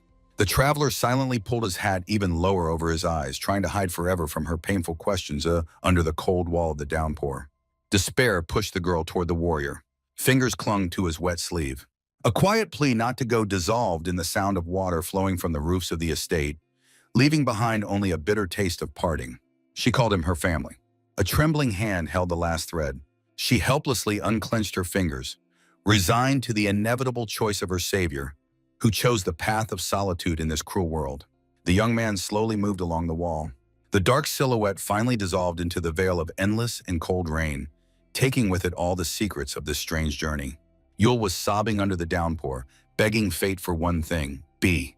The figure in the hat disappeared into the distance, while the girl whispered, happy. Bare feet froze in a cold puddle amid absolute emptiness. She sharply turned around, raising a fountain of splashes with a desperate movement. The two parted ways, finally breaking the connection under the wall of rain. The straw hat flew off the traveler's head, swirling in a whirlwind. The garment fell into the mud, and in the silence, a promise of a new meeting sounded. The eerie bamboo forest drowned in icy fog and the whistle of the wind. The thicket shuddered from the rapid approach of an unknown force. Shadows in black rushed through the thicket, raising clouds of dust. The special unit Purple Moon went hunting for the mysterious killer. The leader of the squad carefully searched for tracks, forgiving no mistakes. She remembered her grandfather's order, to find and bring the target alive. A burning blue aura revealed her irritation at the elder's whimsical will. The woman tore off the mask, exposing the maniacal smile of a predator. She had already seen the enemy chained to the wall, ready for her bloody tortures. The message about found tracks made her eyes flash with excitement. Trembling with excitement, she cast aside doubts for the sake of future triumph. The cold order searched further, tore through the forest silence. Black-blue energy cut through the bamboo. The target had to be captured at any cost. A sadistic look and a promise to bring the victim to their knees ended the scene. A majestic river gorge spread out before the tired traveler. The cracked edge of the cliff trembled under the heavy step of the wayfarer. Shuji wiped the sweat, allowing himself a short breath after the exhausting journey. The gaze fell on the floating market of Posse. A long time had passed since his last visit. The market was bustling. Traders boasted of giant catfish and red lentils. The cook of the floating eatery warmly invited the traveler for a hot dinner. The guest placed a marten pelt on the table, but the angry cook demanded only money. The big guy threatened to throw the traveler out, but he responded with icy silence. Little Pecrian suddenly slammed his fist on the table, throwing payment for the soup. The girl boldly counted the coins right under the stunned cook's nose. She stuck out her tongue at the giant, making the traveler watch the scene in surprise. Starting the meal, the young man directly asked the savior if she was not a beggar. She denied it, although she recalled her mother's teaching about poverty. The traveler became interested in the name of his unexpected benefactor. The young man was on his way to Hanam to shed the blood of numerous enemies there. The girl instantly recognized him as a master of martial arts. Her mother often told her about the power of the mysterious Pto Society. The traveler sank into gloomy thoughts, setting aside the empty spoon. As a sign of gratitude, he gave the little girl a valuable marten fur. Ryan refused the expensive gift, but he insisted on an honest payment. Instead of money, the girl asked for one single favor. She begged the warrior to convince the masters to release her sick mother. The greedy cook tried to appropriate the skin, interrupting their conversation. The spear tip instantly struck the ruffian's forehead, forcing him to beg for mercy. The market trembled with panic. A bandit ship docked at the pier. The robbers demanded all property, threatening violence. The traveler only sighed irritably while Rian hid behind his back. He tightly gripped the staff, promising the child to fulfill her wish. The young man decisively stood up to his full height, preparing for the inevitable fight. The girl watched with trepidation the formidable figure of her new protector. The traveler in the hat gripped the staff. The pirates cruelly pressed the old man to the deck. The leader Kansan Hap only smiled mockingly, listening to the desperate cries of his latest and completely defenseless victim. The old man naively threatened Pekto's authority. The deathly horror froze in his eyes. Kansan Hap mercilessly cut the prisoner, declaring that the mighty Pto Society had long ago sold all these people to him into slavery. The sadist savored his power over the doomed. The crowd was gripped by panic due to the realization of betrayal. Irritated by pleas for mercy, the boss ordered his dogs to immediately silence the noisy crowd with sharp steel. A bloody massacre of unarmed fishermen began. The pirates laughed as they cut people into pieces. Suddenly, the confident expression on the leader's face changed to surprise due to the unexpected appearance of a mysterious traveler on the wooden pier. Through the downpour, a man in a hat walked confidently. The young man passed by the corpses amid Ryan's screams. Two bandits blocked the way, boldly declaring the traveler and the girl their property in this cursed territory of Posse. The traveler instantly swung a heavy bamboo staff. A devastating blow scattered the attackers, shielding the child. The bodies of the bandits flew into the water, while the hero disdainfully stated that before him was only a pack of ordinary and worthless river rats. He returned to the leader the words about the color of blood. Kunsan Hap ordered the archers to attack with all their might. The archers opened fire, promising to turn the enemy into a sieve. The traveler instantly deflected a hail of arrows with his own cloak. No projectile pierced his hardened armor. The young man soared into the air, throwing deadly blades into the crowd. The robbers choked on their screams, bleeding from precise hits. Landing, he, with one sweep of the staff, knocked off the heads of the nearest enemies. The enraged leader demanded to know the name of the audacious stranger. Songkap did not believe that his elite would fall so disgracefully fast. The Avenger silently shook the blood off his weapon, demonstrating complete contempt. The bandit suddenly changed his mind and proposed to part peacefully. He argued that unnecessary deaths would benefit no one.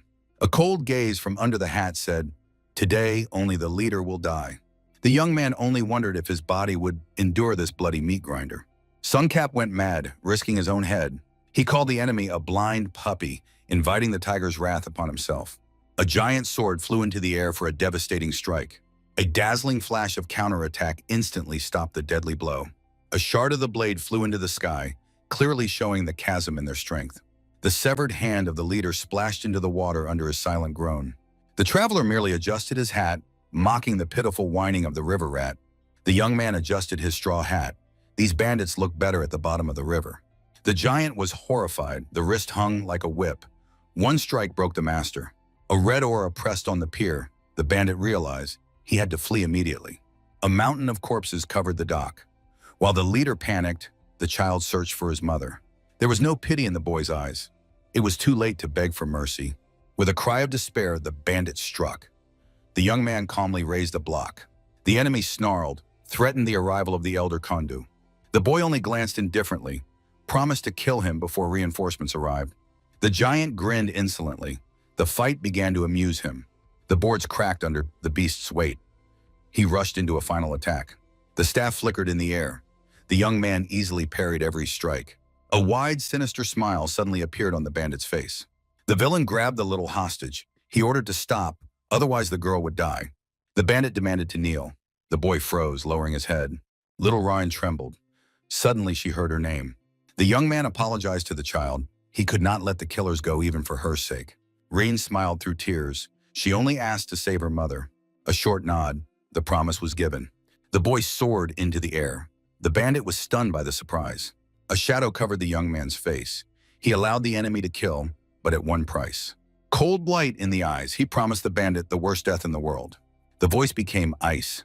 The boy described in detail how he would skin the enemy. Animal terror gripped the giant.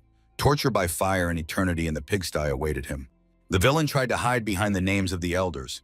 The answer was short. No. The bloody aura took the form of claws. The entire Sate Orion will come for his soul. The giant shrank. The hostage no longer gave him strength. Rian felt how her executioner trembled uncontrollably.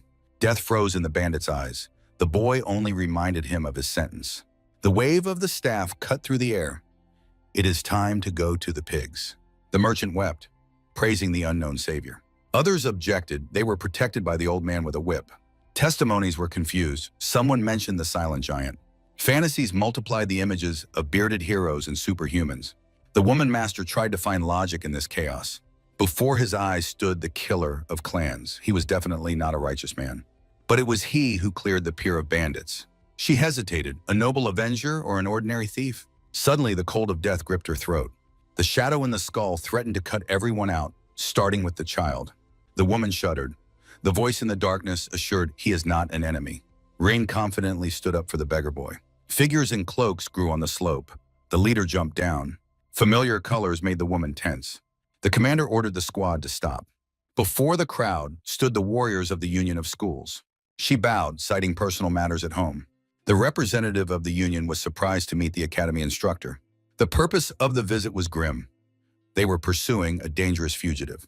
What she heard made her heart stop. The criminal killed his own sister and became a dog of the devil's cult. The alliance begged the Nam Jun clan for urgent help. The woman politely refused, waiting for the head of the house's decision. The commander retreated before the name of the elder sword. An order was given to accelerate the pace. The killer was very close. The squad disappeared into the darkness under the anxious gaze of the guards. The cloaked squad moved downstream. The trail of their target led straight through Posse. The woman realized. The route of the elusive villain strangely coincided with the path of the deadly plum blossom. She suspected that it was the plum blossom who dealt with the outpost guards. The woman ordered the people to only follow and not engage in battle. Her gaze became steel. The squad's true mission was far more important than random skirmishes. Tension was rising. Their goal remained unchanged. The young man in the hat jumped down to the lonely grave. Nearby lay fresh food and wine. The rustle in the reeds made him turn around. A stranger emerged from the shadow. The long-haired swordsman introduced himself as a traveler and politely apologized for the intrusion. The boy squinted. He was curious who and for whom these gifts were left. The stranger did not know the name of the deceased. This only increased the boy's suspicions. The swordsman simply felt pity for the abandoned soul in this forgotten place. A predatory smile spread across his face. He quickly sat down nearby, holding his weapon at the ready. The black blade was stuck in the ground. The stranger paid deep respect to the dead man. He praised the boy's nobility and promised him a generous reward. The traveler offered his priceless sword as a gift for the respect shown to the grave. Laughter was heard from under the hat. The young man replied that the guest's head was worth 10 times more. The boy's fingers gripped the weapon's shaft with a death grip. His eyes flashed red. He ordered the enemy to finally draw the steel. The air vibrated with the thirst for murder. The young man recognized Oyan, the legendary plum blossom. The head of such a criminal was worth 1,000 gold coins, far more than any blade. The grip on the black shaft tightened. The fight was inevitable. Meanwhile, the river was filled with boats. The bandits were ordered to kill everyone indiscriminately. One of the robbers noticed the figures on the shore and froze. The crowd shouted and rushed into the water. The riverway outpost came for its revenge. Ojan slowly drew his sword. He was interested in only one thing: who the young man was to his father. No one, came the cold reply. The swordsman suspected a trap. Coincidences of this level do not happen. He took a stance, listing the dishes on the grave, the very ones his late father loved. The boy stepped forward, enveloped in a dark aura. He also liked such a menu. Rage twisted Oyon's face. He was not going to believe these tales. The boy scratched his chin indifferently.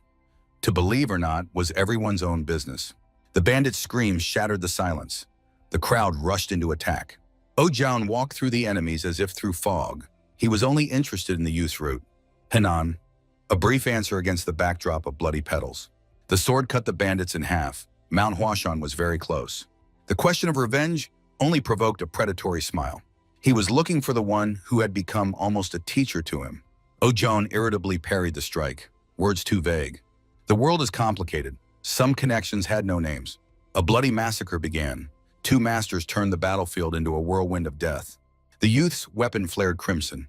It was time to end the conversation. The demonic dragon broke free. Ojan's questions remained unanswered. Clash of Titans. The energy explosion threw back all living things. The swordsman of the five-colored plum. The youth acknowledged the enemy's strength. Rage blinded Ojan. This name was a curse for him. A wave of red energy covered the shore. The boy barely held back the onslaught. Why did the proud name become a burden? Killer of his own sister. The traitor who joined the cult of demons. Ojan's sword flared with hellfire. A storm was approaching. The air grew heavy. The aura of death changed. A leap. Illusory flowers of the deadly plum blossomed in the air. A deadly rain of petals fell upon the target. Even wounded, Ojan remained a monster. The shockwave pressed the young man into the ground. The flower technique tore through stone and flesh. It was chaos where reality mixed with illusion. Focusing, the boy found the only way out. The true target was hidden behind a wall of pink petals. The red-haired giant rushed into attack through the plum petals. A dull blow sounded. The swordsman barely held back the boy's black staff. The steel groaned under the pressure of the wood. A sharp thrust threw the enemy back. Ojan barely stayed on his feet. The bloodied master breathed heavily, leaning on his blade. The boy coldly stated, with a healthy hand, he would have already cut off the opponent's head. An eye under the hat flashed ominously. The young man confirmed. The rules of the game had changed. The wounded swordsman shouted a curse, but the boy had already seized the weapon. The sky was torn apart by signal rockets. The Alliance hounds squeezed them into a ring. Ojan froze. New shadows emerged from the darkness. The trap snapped shut. Warriors in cloaks surrounded the shore. It became clear the slaughter on the pier was not accidental. The masters found themselves in the center of a three-way battle amid mountains of corpses. The youth asked if the plum blossom had brought the Nam Jun clan hunters with him. The warriors recognized the red-haired deserter Huashan, the weapon of death. Bleeding, Ojan proposed a temporary alliance to the two exiles. He pointed to the boats by the shore. It was their only chance to escape. A brief nod. The youth agreed to the plan. The swordsman jumped into the water, urging his partner to hurry. Suddenly, the whistle of air from behind made him shudder with horror. A demonic skull hovered over the victim. The young man struck the staff down on the ally's back. A cry of betrayal tore through the night. Oyan did not expect such treachery. A bloody flash killed the swordsman face down on the ground. The young man only mocked. The villain fell for the cheap trick too easily. The boy roughly grabbed the unconscious body by the collar. The demonic aura blazed. He remembered another master who paid the same price for trust. Despair clouded Oyan's mind, making him easy prey. The young man ironically advised the enemy not to be ashamed of his defeat. A woman from the Nam Jun clan froze in shock at what she saw. The second warrior stepped forward. He demanded explanations for this madness. The Nam Jun commander gave the order, "Take the young man immediately." Swords flew out of sheaths, but the fighters froze in horror. A heavy staff shattered the moored boat into splinters. The woman shuddered. This guy was a real psycho. The young man threw Oyan's body over his shoulder. He destroyed the remaining vessels and set off. The woman raged. She ordered not to let him escape by water. The clan warriors rushed straight across the river surface, chasing the fugitive. The boy struck the water with the staff. A column of splashes blinded the pursuers. A giant wall of water threw the squad back. The path was clear. The female master called the elite. Time to go all in. The squad leader jumped into the boat. He demanded to hand over the flowers of death. The young man repelled the attack. A pink flash of energy tore through the night. The warrior threatened the alliance with wrath for kidnapping a common enemy. The boy did not listen. With a powerful strike, he threw the commander overboard. He slid over the waves, turning to his subordinates. At the sight of the boat, the man's blood ran cold. Behind the boy, a gigantic demonic silhouette rose. From under the straw hat, the killer's red eyes burned. The current was slow. The chance to catch the fugitive still remained. Gritting his teeth, the leader ordered to search for any surviving vessel. The chase continued under the cover of deep darkness. The downpour began. The mountains hid behind a wall of rain. That night, Hungun and Eiko died. The man bent over his friend's body. He mourned the loss, recalling their first meeting. Suddenly, a voice asked if he was not a disciple of the right messenger. In front of him stood General Wu Ziyun. The demonic doctrine had found its successors. In the box lay the head of the traitor who once plunged the world into chaos. The general burned the remains of the enemy. Now he became indebted to the young warriors. In the light of the bonfire, Wu Ziyun bowed in reverence. He himself was the legendary Flowers of Death. Wu Ziyun was too honest for the demonic cult. The youth stood before him in a fiery circle of rocks. Tension scorched the air before the inevitable battle. Steel clashed. The pursuers shuddered in horror under a shower of petals. A blood-pink slash of the sword scattered the enemies like trash. The youth watched from the shadows. He was learning, although none of them acknowledged another as a teacher. The blade returned to its sheath. Wu Ziyun threw, "If you can't keep up, get lost." The boy stepped forward. He would leave only when he had taken all the knowledge. The swordsman's face remained stone cold, both in conversation and in execution. But one day, amidst the tall grass, he changed. They stopped near the old grave of Father Wu Ziyun. The swordsman sadly recalled the old man's favorite dish, which he never managed to bring. Only the quiet whisper of the wind promised to fulfill this debt later. Wu Ziyun suddenly asked, "If I die, bury me nearby." The young man nodded gloomily, begging not to invite trouble with words. Fear pierced reality. The promise remained unfulfilled. Before his eyes appeared the bloodied face of the dead master. The mentor's head fluttered on a pole under mocking banners. A raven settled on the crown. 91 enemies and 32 wounds. The price of his death. The mutilated face was displayed at the Washan gates for the crowd's amusement. The body was dismembered and thrown into the river. The youth's rage turned into black flame. The time has come to repay the debt. The spear was once again in hands. The Huashan stairs trembled with panic. The school was attacked by an unknown. Metal scraped against stone. A merciless answer to all questions. One person broke through the defense. The shadow of death covered the gates. The warriors recognized the old spear. The aura of the killer pulsed with hatred. The elder turned pale. A whisper ran through the crowd. King of the Spear? The gray-haired master did not understand why the legend had come to their doorstep. Cold steam rose from the lips. He came for the remains of the Flowers of Death. A demon grew behind the back. From that day, the king became the demon of the spear. Ojan suddenly woke up in a cold sweat. It was only a terrible dream. Ojan woke up by the fire. Before him sat his recent executioner. The swordsman fiercely clenched his teeth under the icy gaze of the youth. The nape of the neck was splitting with pain. Ojan did not understand who the stranger was. Shame surfaced in memory. a blow in the back and a face in the mud before the eyes of enemies. The young man recalled he was the only reason the swordsman was still breathing. Fish crackled appetizingly over the campfire. Hunger defeated pride. Oyan began to eat, changing anger to mercy. He unexpectedly bowed his head. The first thank you sounded sincere. The debt of life lay on Oyan's shoulders. The young man saw in him a genius who once shook the world. The question about the reason for the chase was asked directly. The answer was bitter. The world considered him a murderer and rapist of his own sister. The young man denied it. He felt that could not be true. The stranger's trust struck Oyan harder than the betrayal of loved ones. A heavy silence fell between them.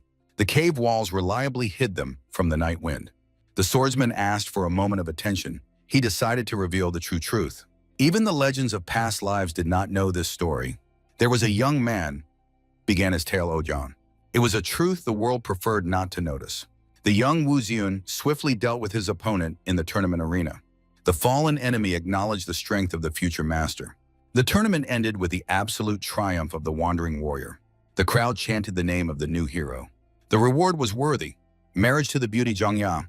The bride's tender gaze promised a happy future among the petals. He became an invincible shield for the new family, covering the battlefield with the corpses of enemies. Statny, rich, and incredibly powerful. The world knew him as the Jade Dragon. Oyan sadly confirmed this fact. The young man sought to find out what had destroyed this perfect life. The dragon's fame reached the elders of the great Huashan school. The young man was invited to Huashan. He became a Taoist and received the honorary guardian sword. The golden times began, recognition from mentors and sincere respect from brothers. And at home, his beloved wife always awaited him. But the idol shattered. Oyan clenched his teeth to a grind by the campfire. His younger training sister, Yue Minyin, watched the stranger's happiness from afar. A tear rolled down her cheek as her heart tore with pain. They were considered the perfect duo and called Wu and Yue of Huashan. One day he approached her with an unexpected request. The young man awkwardly asked what gifts women usually like. Menon froze. She did not expect such a question. Blushing with embarrassment, the girl advised buying a hairpin. The brother joyfully grabbed her by the shoulders and thanked her for the help. He happily ran to buy the gift, and she remained trembling from his touch. Winter came. At the snowy market, the girl saw her brother again. She wanted to call him, but suddenly froze. Joy instantly turned into horror. What she saw plunged her world into complete darkness.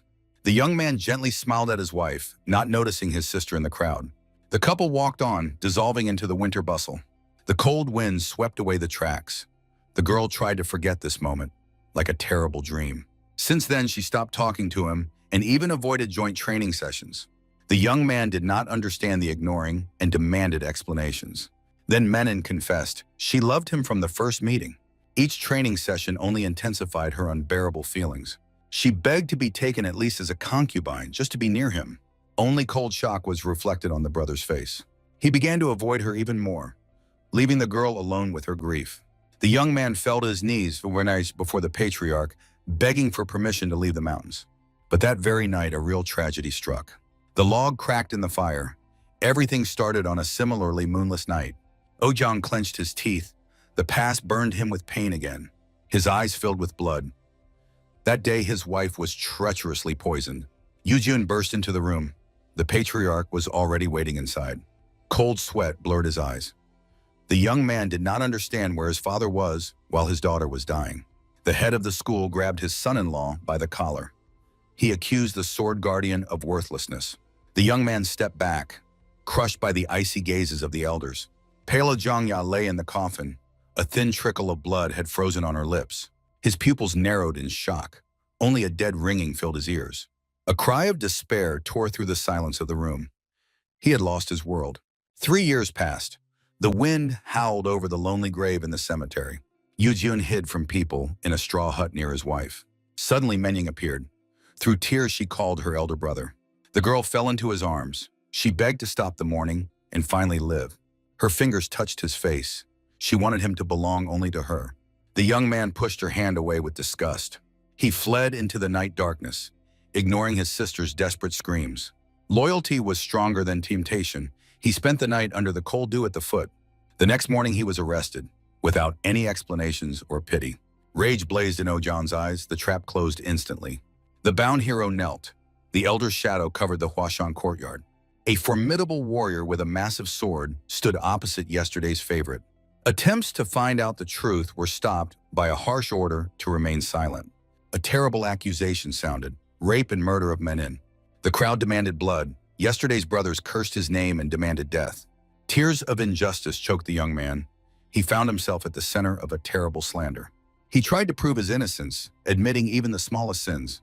As a sign of his honesty, he cut off his own hand, but the lie proved stronger than the flesh.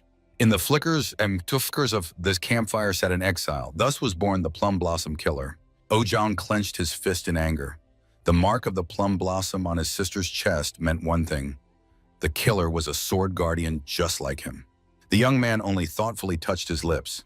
The masterful trap worked perfectly. The swordsman recalled years of wandering. Even those from whom he sought refuge tried to betray him to the Alliance.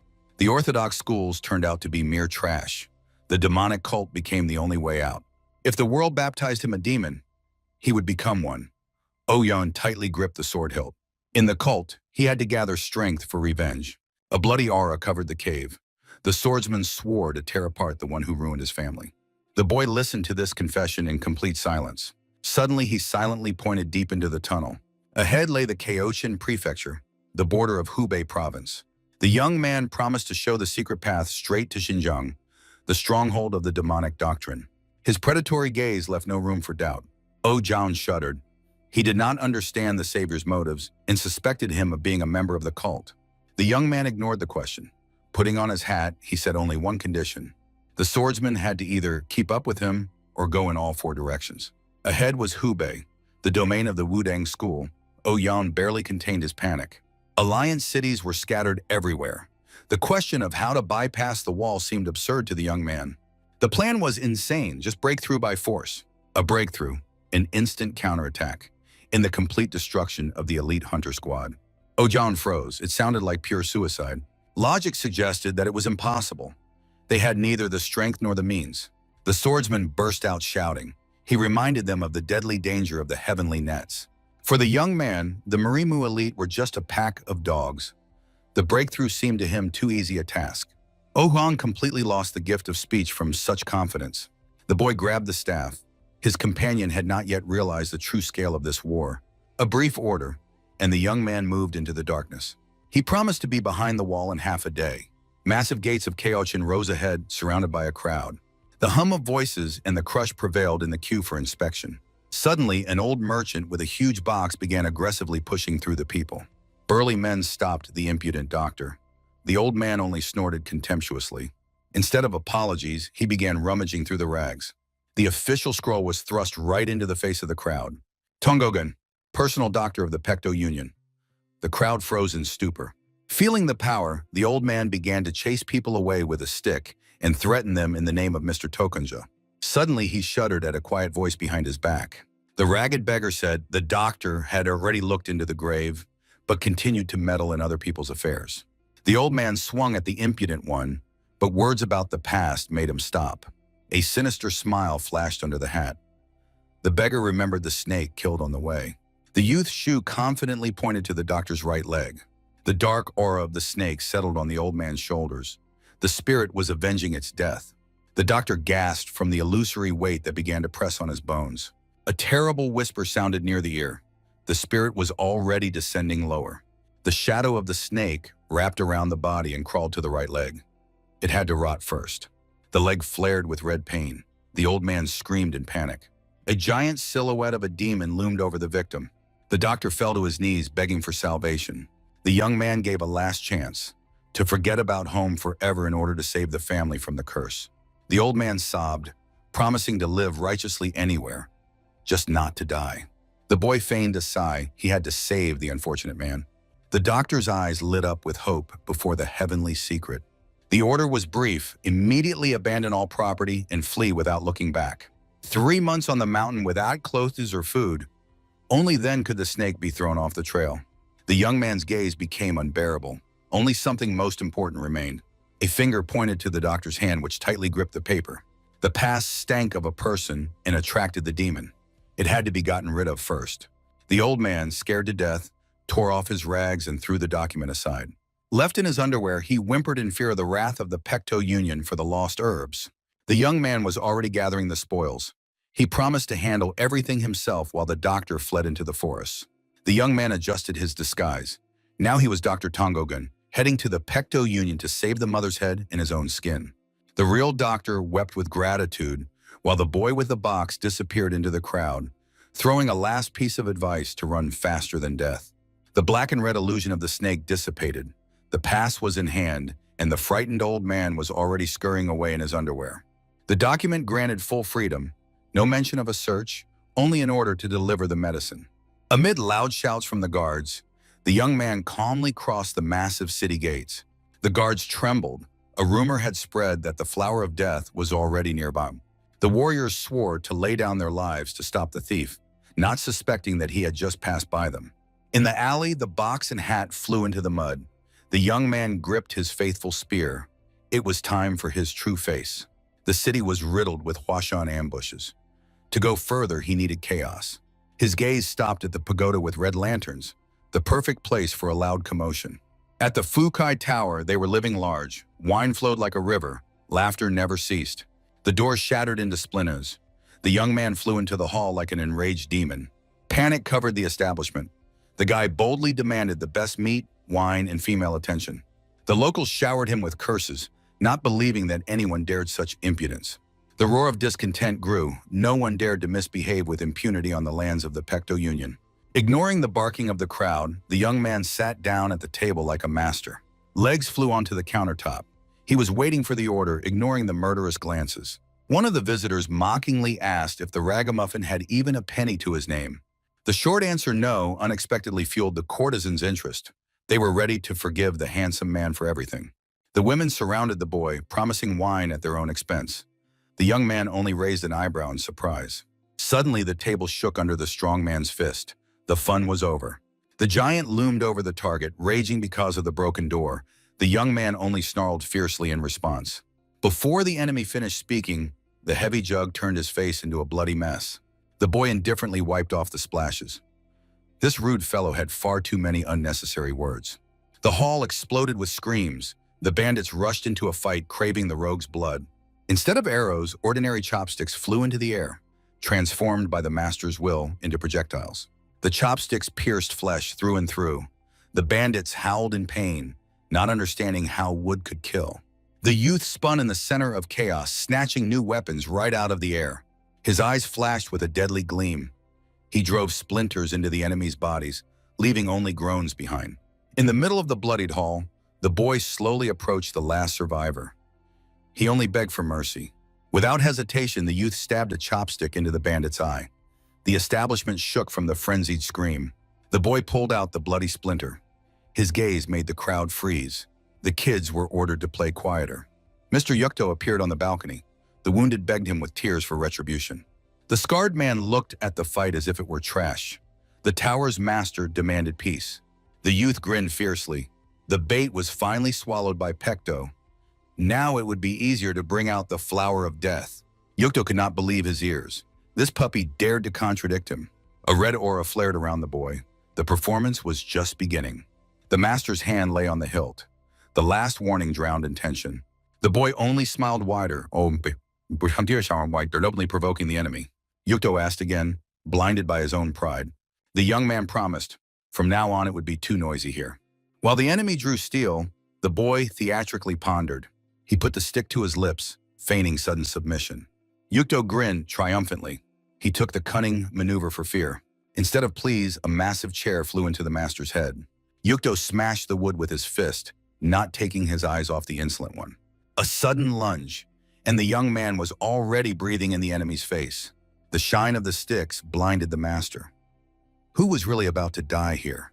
Steel did not save. The wood pierced the throat through and through. The last wheeze was the finale. The young man threw the staff over his shoulder, thoughtfully looking at the body of the former leader. The Pto Society, a formidable name that kept the entire province in fear. The second power of the province after Udan, ruled by the ruthless Juje family. Their influence was held by blood in the dirtiest affairs of the region. Human trafficking was the heart of their bloody empire. The Fuchai Tower rose directly on the bones of the kidnapped victims. In the center of luxury rested Gungzi Dao, the assistant to the head of the union. He enviously studied the portrait of Ojan, the legendary jade dragon. The narcissistic Dao could not stand it when someone was considered more handsome than him. The flattery of courtesans instantly soothed his wounded ego. Gunses shuddered in surprise, tearing himself away from the amusements. He turned to the sullen girl nearby, demanding her name. With a trembling voice, she introduced herself, Belixian. Her relatives were sold to a brothel, and the girl lived in mortal terror every day. Gunses cruelly mocked her grief. For her family, everything was already over. He roughly grabbed her by the chin, promising the same fate if she did not improve. A sudden bang on the door made everyone flinch. A frightened servant rushed into the hall with alarming news. The gray-haired commander realized some madman was breaking through the guards. The door shattered into pieces. A young man with a spear burst inside, sweeping away the barrier. The guard could not believe his ears. The attacker passed through the elite soldier Lu Dao. The boy threw the battered body straight onto the table, breaking expensive dishes. Lu Dao lay in a puddle of blood under the screams of horrified comrades. The security commander went mad and gave the order for immediate reprisal. For every wound on the attacker's body, silver was promised, and for a limb, 10 times more. The price for the madman's head rose to 100 lion. The armed crowd fiercely rushed at the youth. The spear spun in a deadly whirlwind, releasing a black-red aura. Steel clashed with steel in a dazzling flash of energy. The youth's cold gaze promised swift and bloody revenge.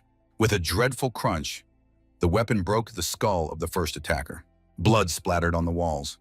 The commander watched the slaughter in a stupor. Another bandit fell onto the blood-stained floor with a broken face. The gray-haired warrior realized before him was not an ordinary rogue, but a deadly threat. The young man acted like a perfect killing machine. Demonic light in the eyes, and sharp shells shredded the flesh of the enemies. The bandits began to retreat in panic before the professional executioner.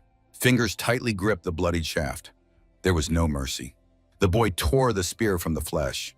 The enemy wheezed, and the young man was already waiting for the next ones. Two lunged with curses. The young man indifferently crushed the throat of the wounded with his foot. One swift strike. 2 bodies flew apart in blood. The guards froze. The madman covered himself with the corpse of their comrade like a shield. The commander nodded to a fighter named Erdao. Time for the elite. 2 warriors soared into the air, pinching the target in a vice. The young man reacted instantly. The attackers were stunned by his speed. A strike with the staff, a kick to the jaw. Their teamwork was good, but not perfect. Eyes flashed red. The boy took out a dart. Time to finish quickly. A whistle cut through the air.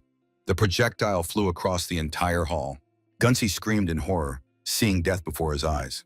The loyal guard rushed to intercept, shielding the master with his body. Steel pierced the arm through and through. Gunsi cowered in the corner behind the servant. The wounded warrior bled profusely, caring only about the master's safety. Suddenly he felt a deadly cold behind his back. The spear tip broke free from his chest with a crunch. A demonic aura covered the room. The youth ironically remarked that he liked making such shashliks. The youth with the bloodied staff relentlessly approached the wounded enemy. The old mercenary met his gaze while the boy was figuring out the reasons for the attack. The warrior tightly gripped the sword, remaining faithful to his duty until the end. He realized his helplessness while his master trembled from shock in the background. The frightened aristocrat screamed, demanding immediate retribution against the audacious youth. Ildo admitted resistance was futile as the bodies of his comrades already covered the floor. He knelt down, accepting his final decision. The youth froze, trying to decipher the strange behavior of the old warrior. The mercenary chose death by his own blade, begging only not to waste time. A sharp swing, and the old man's blood flooded everything around with a bloody fountain. The bloodied hero stood over the corpse with an absolutely indifferent face. The lord struggled in a pool of blood while the boy marveled at the futility of such a sacrifice. The death of the sole protector plunged the coward into a state of complete hysteria. A red aura flared. The youth roughly pulled the lord's hair upward. Gold spilled into the puddle, but the killer did not allow the ransom for life. The boy swung for a strike. His wealth did not interest him. The staff shattered the tree with a crash, swallowing the victim's scream. Sobbing and cries of pain tore through the silence of the ruined house. A series of devastating blows turned the gentleman's face into a complete mess. Through the flames of the fire, the youth calmly picked up a red hat from the floor. He granted the enemy life only as a tribute of respect to the loyalty of the late Ildo. The coward's gratitude choked on a new portion of blood from a sudden blow. Shock clouded the man's mind as another attack struck his body. A disgusting crunch was heard. the youth cold-bloodedly broke his legs. The broken aristocrat writhed in the flames from unbearable agony. The executioner sat down nearby, promising that the real torment had not even begun. A merciless gaze and tightly clenched weapon foretold inevitable retribution. The hand rose again amid the desperate wailing of the doomed. The youth poured poison directly into the victim's throat, watching the death convulsions. The youth sharply turned around, leaving the enemy writhing in flames and choking on smoke. He cast a glance at the dead mercenary. The promise to spare his lord's life was fulfilled. The boy left the hall, noting that the servant's ignorance always leads to disaster. Through the veil of flames, silhouettes emerged. The path was blocked by strangers. 3 women in elegant dresses fiercely demanded explanations for the chaos caused. They hysterically accused him of destroying their home and losing their jobs. The youth advised them to stop this cheap masquerade and get out. A powerful spear swing pushed the insolent ladies back with an airwave. He cynically remarked that the concepts of justice or heroism were completely foreign to him. The boy indifferently walked past, leaving the women alone with their fear. Suddenly, a sincere thank you rang out from the crowd, causing him to hesitate. One of the girls was crying with happiness. She finally got a chance to return home. The image of a child who once took him for an ordinary beggar emerged in his memory. The young man barely smiled and disappeared into the darkness, denying his own kindness. The giant tower turned into a torch, illuminating the night sky with sparks. The city guard watched the fire, not daring to enter the bandits' territory. Panic was growing. The fire began rapidly spreading to neighboring buildings. The captain ordered to draw water immediately, trying to stop the inevitable disaster. The soldiers rushed to the wells, but their path was blocked by 2 strangers. The officer stopped the young man in the hat, suspiciously looking at his companion. The boy pretended to be Dr. Pto, demanding to be led into the city immediately. The guard refused. Without orders from above, entry was strictly forbidden. The young man instantly grabbed the captain's clothing, skillfully imitating deadly panic. He lied about a mutilated aristocrat who urgently needed to be saved from poison. Fear of the leader's wrath made the captain turn pale with horror and despair. The hero pressed on the officer's hesitation, offering the only way to save his career. Cunning eyes flashed from under the hat. The trap for the trusting guard snapped shut. The captain nervously weighed the risks, fearing to make a fatal mistake. The heavy gates finally creaked open, letting the impostors into the very heart of the city. The young man and his companion passed the guard, but excessive politeness aroused suspicion. A sharp shout stopped them in their tracks under the heavy gaze of the guard. The guard demanded the immediate naming of the mysterious giant. While the boy remained silent, his partner made an unexpected move. Blood froze in the soldier's veins as he felt a powerful, deadly aura. Behind the bandages on the face, he recognized an ordinary servant from the local eatery. The companion skillfully played on the weakness, explaining the youth's presence with the help of medicine. Believing the lie, the guard ordered them to leave before the gates closed. The fugitives quickened their pace, leaving the guard post behind. The heavy gates began to slowly close, cutting off the way back. The clatter of iron put an end to their audacious breakthrough. In the forest thicket, the real servant was dying of terror under the threats of the stranger. The mutilated prisoner only helplessly sobbed, saying goodbye to life. The man in red removed his disguise, pleased with the perfect plan. He boasted about the ease of the breakthrough, enjoying the success of the adventure. The companion enthusiastically confirmed the tower fire was only part of a distracting maneuver. The mad plan testified that the youth was trained by a true master of his craft. The man tried to find out the name of the teacher who raised such a daring warrior, but in response, he received only cold and heavy silence. A flame flared up in the boy's memory, forever erasing the name of his mentor. The sudden realization made the hero stop for a moment. The companion continued to ponder the complexity of their plan. He called the boy a true hero who saves the weak from trouble. The townspeople's shouts about the arsonist psychopath sharply changed the pompous mood. The silent reproach in the youth's gaze made the man awkwardly fall silent. The boy curtly said that it was time for dinner and turned towards the building. Already at the table, the partner greedily attacked the food, forgetting all worries. The young man ordered the companion to be quiet and finally eat. The partner greedily chewed, inquiring about the news of the recent fire in the tower. Around, they gossiped. The singers lost their jobs, and the arsonist became enemy number 1. However, the news about the maiming of the cruel Lord Dao caused gloating in the crowd. People laughed, celebrating the suffering of the tyrant, while the heroes silently dined. The young man kept an icy calm, ignoring the festive noise around. The companion felt the tension and tried to cheer up the serious boy. He philosophically admitted a true warrior protects the weak from the greed of the strong.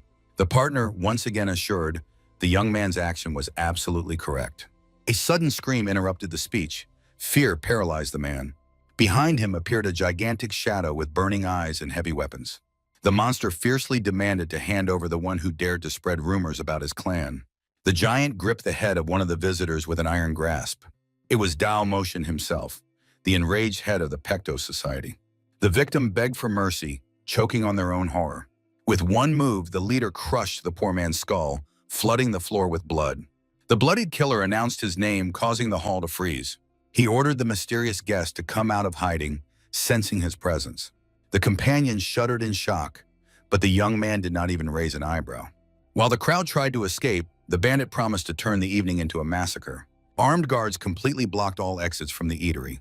Dao Motion swore to kill everyone he met until he found the target. He tightly gripped the sword, preparing to start a bloody fight.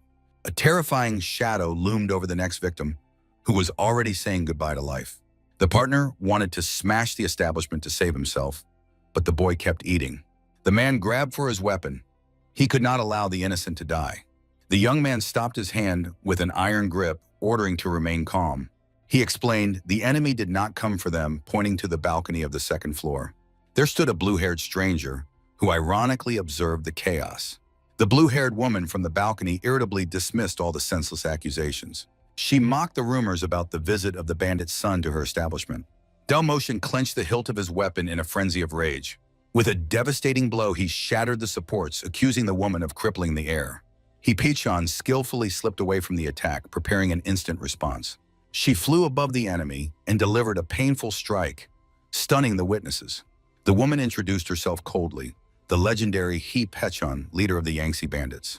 One of the 12 rulers of the river states gracefully landed after the lunge. The formidable clan leader froze in shock. The mythical warrior turned out to be a woman. Pichon calmly hid the sword, offering the enemy to put away the weapon. But Dao refused. He was not going to forgive the humiliation of his son. The woman only shrugged. She was exclusively interested in the killer of the subordinate. She arrived to find the unknown person who disrupted her secret operation. Pichon assured that she had not seen Dao's son after discussing the details of the deal. The whisper of the subordinate made the enraged clan leader suddenly change tactics. Dao lowered the sword, promising to personally verify every word of the guest. In case the truth was confirmed, he guaranteed official reconciliation and respect. The crowd sighed with relief, believing in a peaceful resolution of the conflict. However, Dao's next order made everyone shudder from a new attack of horror. He demanded to cut out the tongues of everyone who dared to spread rumors about his family. The subordinates instantly drew their blades, starting a bloody reprisal. The hall was flooded with blood. The leader of the bandits silently watched the brutal slaughter. Disgust towards the allies did not allow her to intervene, as Lord Choi's order was law. She did not understand why the master needed this unknown killer alive. Baekjong irritably sprang from her place, preparing to personally teach the insolent bastard a lesson. Meanwhile, the young man and his partner calmly discussed the distribution of forces in the city. Next to them, in pools of blood, the brutally beaten opponents groaned. The dark-haired warrior suggested removing one of the persistent enemies from the path. After a hearty dinner, he hinted at the perfect time for a night raid. The boy agreed to act according to the usual scheme, a quiet entry and a maximally loud finale. The partner thoughtfully covered his mouth, conceiving a new daring idea. A cunning smile spread across his face. The plan was ready.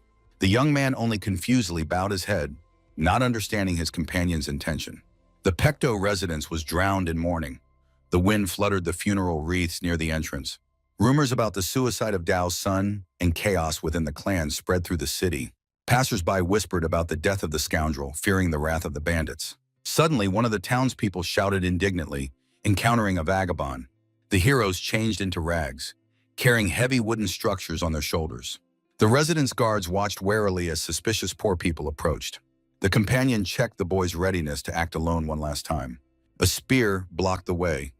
The guard demanded silence during the mourning. Instead of excuses, the youth rushed at the guard with a fierce scream. The frightened soldier barely managed to dodge the sudden attack. The boy breathed heavily, showing uncontrollable anger. He swung a huge ladle, pouring a portion of filth onto the enemy. After the devastating blow, the cleaner exhaled heavily. The guard screamed in disgust, trying to wipe the filth off himself. The second guard pinched his nose, ordering the stinking guests to go immediately to the restrooms. Despite doubts, the dirty workers were allowed inside. The partner brazenly suggested a search, but the guard waved them off with disgust. The heroes were ordered to stay in the backyard so as not to spoil the guests' appearance. Pinching their noses from the stench, the soldiers let the saboteurs onto the territory. The companion just smiled. These killers were much worse than any filth. However, the young man warned, the real trial awaited ahead. It became clear it was about a dangerous meeting with the river banditess. It was necessary to find out how closely the butcheress was connected to the Pto clan. The boy quoted wisdom about teachers who can be found in any crowd. He suddenly shouted, attracting the attention of random bandits in the yard. The victims were chosen. These scoundrels were to become their first teachers. The guard's shock turned into panic. A terrifying red aura enveloped the disguised saboteurs. A short Emda, the young man contemptuously poked the unconscious enemy with a stick. Luck smiled upon them. The leader and the butcher were holed up in opposite parts of the residence. Time to act! Ahead was a crowd of armed guards. Seeing their beaten comrade, the enemies instantly drew their blades. Target distribution: west, to the young man; east, to his companion. The one who calls to hell and the master of plum blossoms prepared for battle. A flash, and the guards' bodies flew apart under a bloody rain. The survivors panicked and rushed to flee down the narrow corridor. Blood on the walls testified death had already caught up with the cowards. The boy swiftly raced over the tiled roofs, avoiding the pursuit. The path was blocked by an ambush on the ground. The enemies were already celebrating victory. Icy contempt and a flow of energy instead of words. A devastating strike with the staff, and a black wave shattered everything around. The boy softly landed on the bridge amid bloody debris. The red-haired captain with a fiery aura recognized the legendary Sanshin. Accusation of murder and an order to attack all at once. The youth swiftly deflected a barrage of blows, balancing in the air. The taste of his own blood on his lips. The fight was dragging on. The staff struck the railing, changing the trajectory of movement.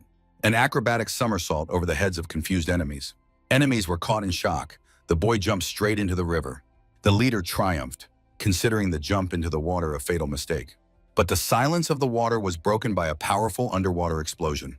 A column of water and a frightened carp flew into the faces of the guards. Turbulence, a geyser of blood and water, and the next enemy was swept away. The young man appeared on the crest of the wave, washing opponents off the bridge. Panic and screams. Dirty water smashed the bridge, and the enraged hero landed among the ruins. Black energy flared in the hero's eyes, preparing the final blow. A mighty wave washed the last guards into the unstoppable current of the river. The commander barely scrambled to the shore, furiously searching for the missing enemy. The subordinates report shocked. The scout broke into the main house. The leader's face twisted with horror. The clan leader himself was there. The guards looked around the ruins of the bridge in confusion, not understanding the scale of the disaster. One of the survivors pointed north, sending the pursuit on a false path. The commander believed in the escape through the mountains and ordered to immediately catch the violator. He rushed forward, hoping to save the remnants of his reputation. The real youth watched from the shadows the futile efforts of the enemy squads. The leader comforted himself with the illusion that the wounded enemy was easy to catch. His overconfident threats shattered against the icy calm of the hero. The youth stood before the main building, surrounded by the moaning of ghostly shadows. He analyzed the enemy's spells, recalling the structure of the 8 gates.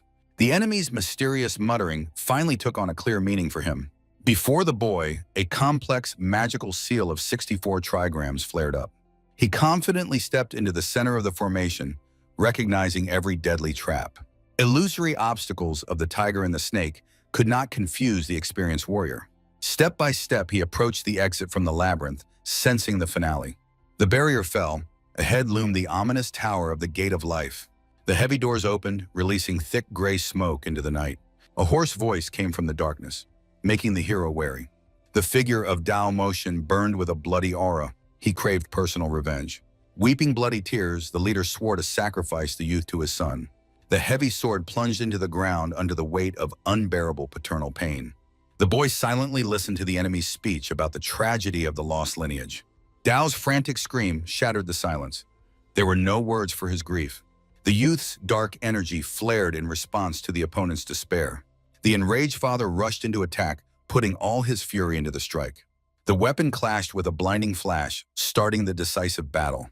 The head of Pto could not believe his eyes. The young man was deflecting strikes of peak power. The giant brought down his sword, but the boy's staff stood firm. Sparks and red energy flooded everything around in a wild tension. The shockwave shattered the stone and street lamps to pieces. The ground beneath the fighters split open, forming a deep crater. The bloodied leader fiercely pressed the defense of the little scoundrel. With a roar of die, he delivered a strike of blinding power. Steel grazed flesh. The youth's hands splattered the cobblestones with blood.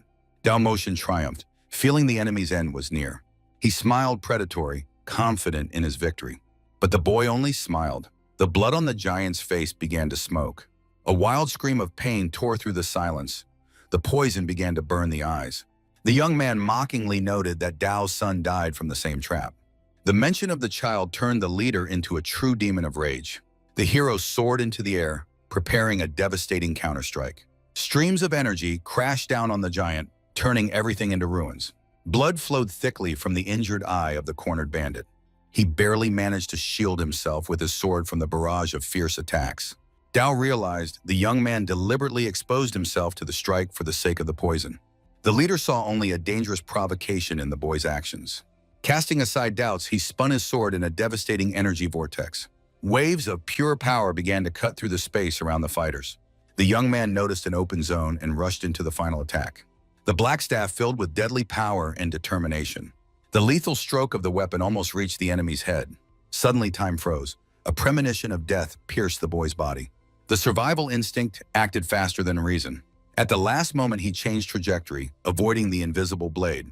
The blue-haired He Pekchon landed on the roof, reminding Dao of their bloody deal. The young man realized he had fallen into a double trap so carefully prepared by the enemies. The bandit cold-bloodedly proposed to split the boy's body in half. The hero instantly recognized her as the legendary Thousand Heads. The woman recalled an old debt for the water market, justifying her appearance. A blue aura enveloped the assassin, who was not used to leaving accounts unsettled. The young man raged.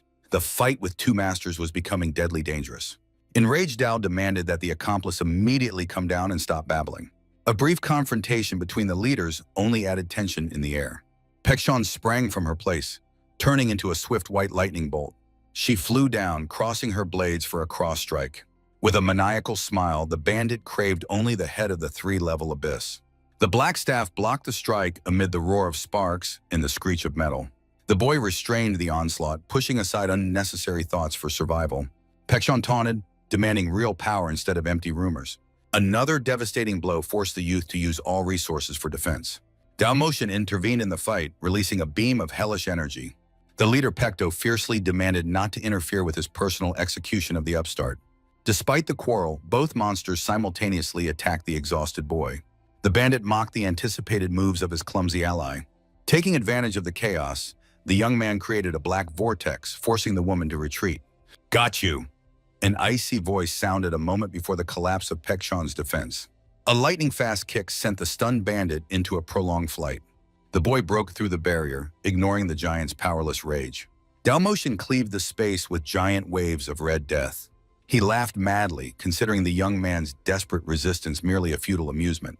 Suddenly, the floor exploded with black spikes, interrupting the bandit's triumph. The hero soared above the enemy with a blazing staff, preparing the final verdict. The young man descended from the sky, activating a bloody magical seal. Dao Motion met the attack with a powerful whirlwind of steel and fury. The giant put all his immense strength into the swing, tensing every muscle. The boy skillfully maneuvered, simultaneously blocking the attacks of both masters.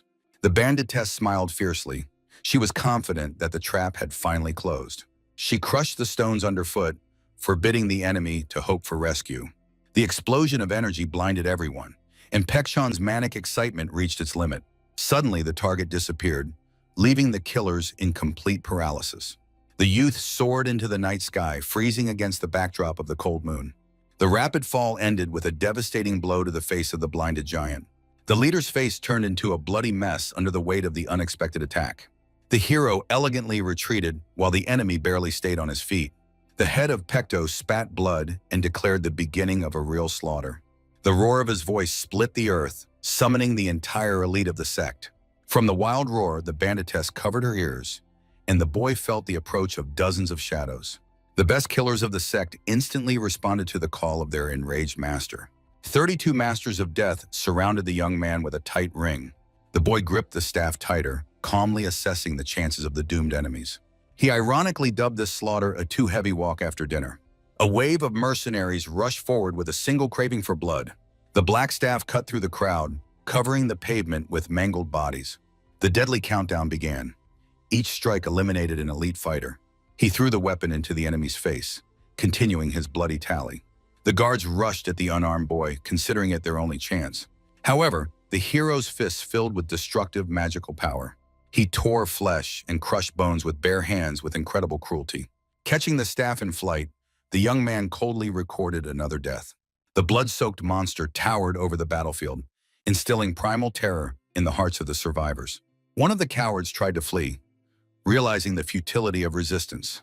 But Dao Motion personally cut the deserter in half, showing no mercy for weakness. Dao Motion angrily vowed to kill anyone who would disgrace his sacred revenge for his son. He cruelly reminded them, in his hands were not only the lives of the fighters, but also the fates of their families. Cornered and desperate, the killers shuddered while the young man silently watched this pitiful spectacle. Suddenly, a relaxed voice of a partner suggested stopping the pointless waste of time. The sect leader went mad with rage upon hearing the audacity of yet another psycho. Under a rain of pink petals, an elegant warrior appeared on the battlefield dressed in red and black. With his hair loose, he confidently strode through the stunned guard formation. The man adjusted his collar and apologized lightly with irony for his lateness. His blade flared red. The flowers really needed time to bloom. The young man irritably asked why his partner appeared much later than agreed. The boy met excuses about the subtleties of gardening only with icy, disapproving silence. The swordsman noticed the hero's exhaustion and advised him to finally take an interest in flowers. The massive Dao sword sliced the air. He recognized the legendary deadly plum blossom. The master ironically mocked the giant for cowardice and the habit of hiding behind the backs of subordinates. The enraged leader called the opponent a one-armed freak, trying to calm his own anger. The hero sarcastically replied, "To clean up such a pile of crap, one hand was quite enough for him." Standing shoulder to shoulder, the swordsman cheerfully announced that his warm-up was just beginning. He suggested splitting up, promising to personally take on the sect leader. Skillfully blocking the bandit's strike, the man instantly concealed the blue-haired beast in one blow. The warriors rushed into attack, leaving behind only red traces and a promise to survive. Pecheon wondered how the righteous hero could unite with a scoundrel from the Three Abysses. The man laughed. He had never been righteous and even dreamed of leading a bandit gang. The bandit woman fiercely swung an axe, demanding to stop this bloody chaos. The partner restrained the blow, explaining that he was simply cleansing the world of the atrocities of the Brazen Clan. His gaze became deadly serious. Such creatures deserved only immediate death. Pecheon unexpectedly agreed, although the role of Dao's ally sincerely annoyed her. A blue aura flared. The woman cunningly suggested to the swordsman to change sides. However, a short nope instantly put an end to her attempts to negotiate. The swordsman revealed the secret of the turmoil in the river state, shocking the bandit woman Pecheon. Cunning hints at the traveler's knowledge made the woman rage in helplessness. He suggested that her exile was only part of the mentor's dirty game for power. A direct accusation of a risky adventure made Pecheon freeze in shock. The woman desperately realized the old teacher's treachery and her own recklessness. A cry of rage tore through the silence. The bandit desperately tried to deny the truth. A blue aura enveloped the blade of her axe, preparing a deadly strike. Pecheon declared her true goal, bloody revenge for the fallen subordinate. The swordsman only smiled, revealing her voluntary renunciation of the title of leader. The woman rushed into attack, demanding an immediate end to unnecessary chatter. The swordsman ironically admitted he was just stalling time to restore his inner strength. A swift clash of weapons produced a dazzling flash and a shower of sakura petals. The shockwave shook the air, carrying the action to the main battlefield. Dao Motion walked over mountains of corpses, despising his own shattered army. He crushed the face of a dead guard under his boot with a disgusting crunch. The young man watched this madness with icy hatred in his eyes. Before his eyes appeared the image of faithful Ildo, who accepted death for honor. The boy coldly asked about the fate of the old warrior, whose loyalty knew no bounds. The head of Pto did not even mention the name of the one so easily condemned to torment. The story of the torture of Ildo's family and the slavery of his daughters revealed the true face of the tyrant. The youth clenched his teeth in rage, regretting the tragic choice of the noble warrior. Dao Motion laughed loudly, challenging the dog who dared to resist. The black staff flared with red energy. The sentence to the tyrant was announced. The devastating fiery sword descended upon the hero with a promise of swift death. Steel clashed with wood in a whirlwind of magical sparks and rumble. Deadly trails of power cut through the air in a fierce dance of death. The brutal might of the giant threw the boy back, confirming the advantage in strength. The youth maneuvered skillfully, but a sudden punch caught him off guard. A series of devastating attacks tore through space, forcing the hero to defend with his last strength. The boy responded with a brutal counterattack, leaving deep bloody wounds on the giant's body. Fire burst from beneath the ground, forcing the leader of Pto to retreat under the pressure of the element. The youth landed, admitting the enemy's strength somewhat exceeded his expectations. He felt a falsehood. The giant desperately tried to hide something behind his rage. A glance at the tower put everything in its place. The enemy was hiding nothing else. Dao was simply protecting the structure with his own body, becoming the last living barrier. A cunning smile appeared on the boy's face. The secret became obvious to him. The question about ghosts of the past made the sect leader shudder from hidden horror. The youth called him pathetic for clinging to the shadow of his dead son. Dao growled in response, "A father's duty is to accompany the child even to hell." A black aura enveloped the hero as he ordered the enemy to freeze forever in place. Absolute terror froze in the giant's eyes in the face of the inevitable catastrophe. Red energy pulsed in the staff, preparing a devastating finale for the tyrant. A bloody strike blinded Dao while the boy relentlessly broke through to the entrance. The black-red dragon broke free, pressing the beaten enemy to the ground. An explosion of energy cleared the way, demolishing the last line of defense of the Pto Society. The sect leader fell to his knee, realizing the true target of this devastating attack. Cold sweat pierced Dao. The youth was not hitting him, but the tower itself. The staff shattered the stone, plunging the humiliated leader into a thick cloud of dust. Blinded by blood, the killer vainly tried to find his elusive target. While Dao writhed in agony, the hero calmly stepped over the threshold of the protected building. Inside reigned semi-darkness, illuminated only by dozens of memorial candles. Feeling movement behind him, the youth instantly delivered a sweeping strike with the staff. The weapon smashed the altar under the desperate scream of the finally broken father. The boy froze in shock when the dust settled and the terrible, sick truth was revealed. He admitted with disgust, Dao Motion was a madman, completely crazy. Through the smoke of incense appeared a luxurious table, set with exquisite dishes. Behind it sat the beheaded corpse of the son, placed for a gruesome banquet dinner. The youth shuddered with revulsion, while Dao begged not to touch his child. The dying leader blocked the way, trying to save the bloody illusion of life. In response, he heard only a contemptuous ch. The hero took the last step to the altar. The youth drew his sword, preparing to put the final point in this slaughter. Dao Motion screamed in madness about respect for the dead, seeing a threat to his son's body. The boy dryly advised to respect the living first and ordered the enemy to immediately drop his weapon. Bleeding profusely, the giant surrendered, causing the hero's companion to freeze in amazement. Trembling hands plunged the sword into the stone. The clan leader thought only of the heir's funeral. Suddenly, the weapon flared with fire. It was the last desperate trump card of the killer. The young man acknowledged with disgust the enemy's prudence was only a facade for a new attack. Dao exhaled heavily, denying all rumors that circulated about his glorious past. He recalled his youth in the legendary Sword King, whom he once threw at his feet.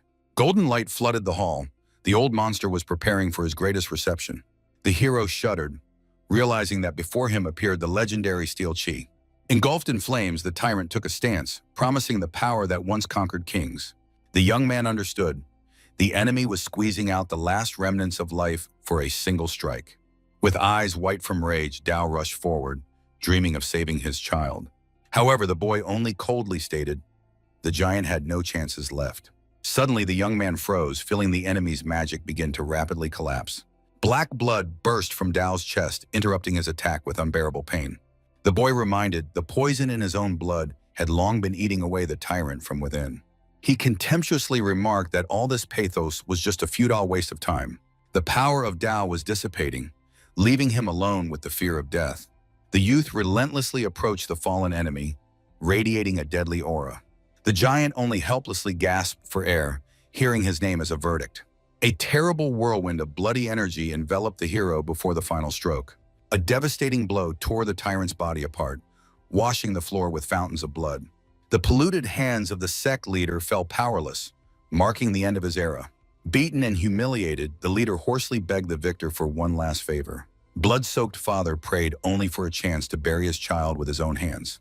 The youth silently watched the killer's agony, showing not a drop of compassion. He agreed to send him to hell so that their Dao would eternally repent before his victims. Dao Motion was bleeding profusely while the shadows of dead souls triumphed over his agony. The sins of the past finally consumed the tyrant, tearing him to pieces in the last darkness. With his last effort, the killer lifted the lifeless body of his son, embracing him with unbearable pain. The bloodied hand gently touched the pale face. The father was saying goodbye to his only child. He carried his son to the altar, dreaming of peace for him at least in the afterlife. Amid the raging flames, the giant wished the boy happiness that he had not known in life. The multi-tiered tower turned into a gigantic bonfire while the youth left the ruins alone. The partner met him in the shadows, noticing the hero's slight delay. The boy dryly reported the bandits' escape. This target slipped from his hands. The companion philosophically acknowledged, "Love for one's child does not give the right to destroy others' lives." He called the giant a fool, but the youth sharply interrupted him. The time for sentimentality was over. The plan changed. Ahead was not only the exposure of bandits, but something much larger in scale. The young man was going to provoke the entire alliance and arrange its complete annihilation. The partner laughed, once again convinced of his leader's boundless madness. Dawn met the heroes at the gate of the residence, opening the way to a new, even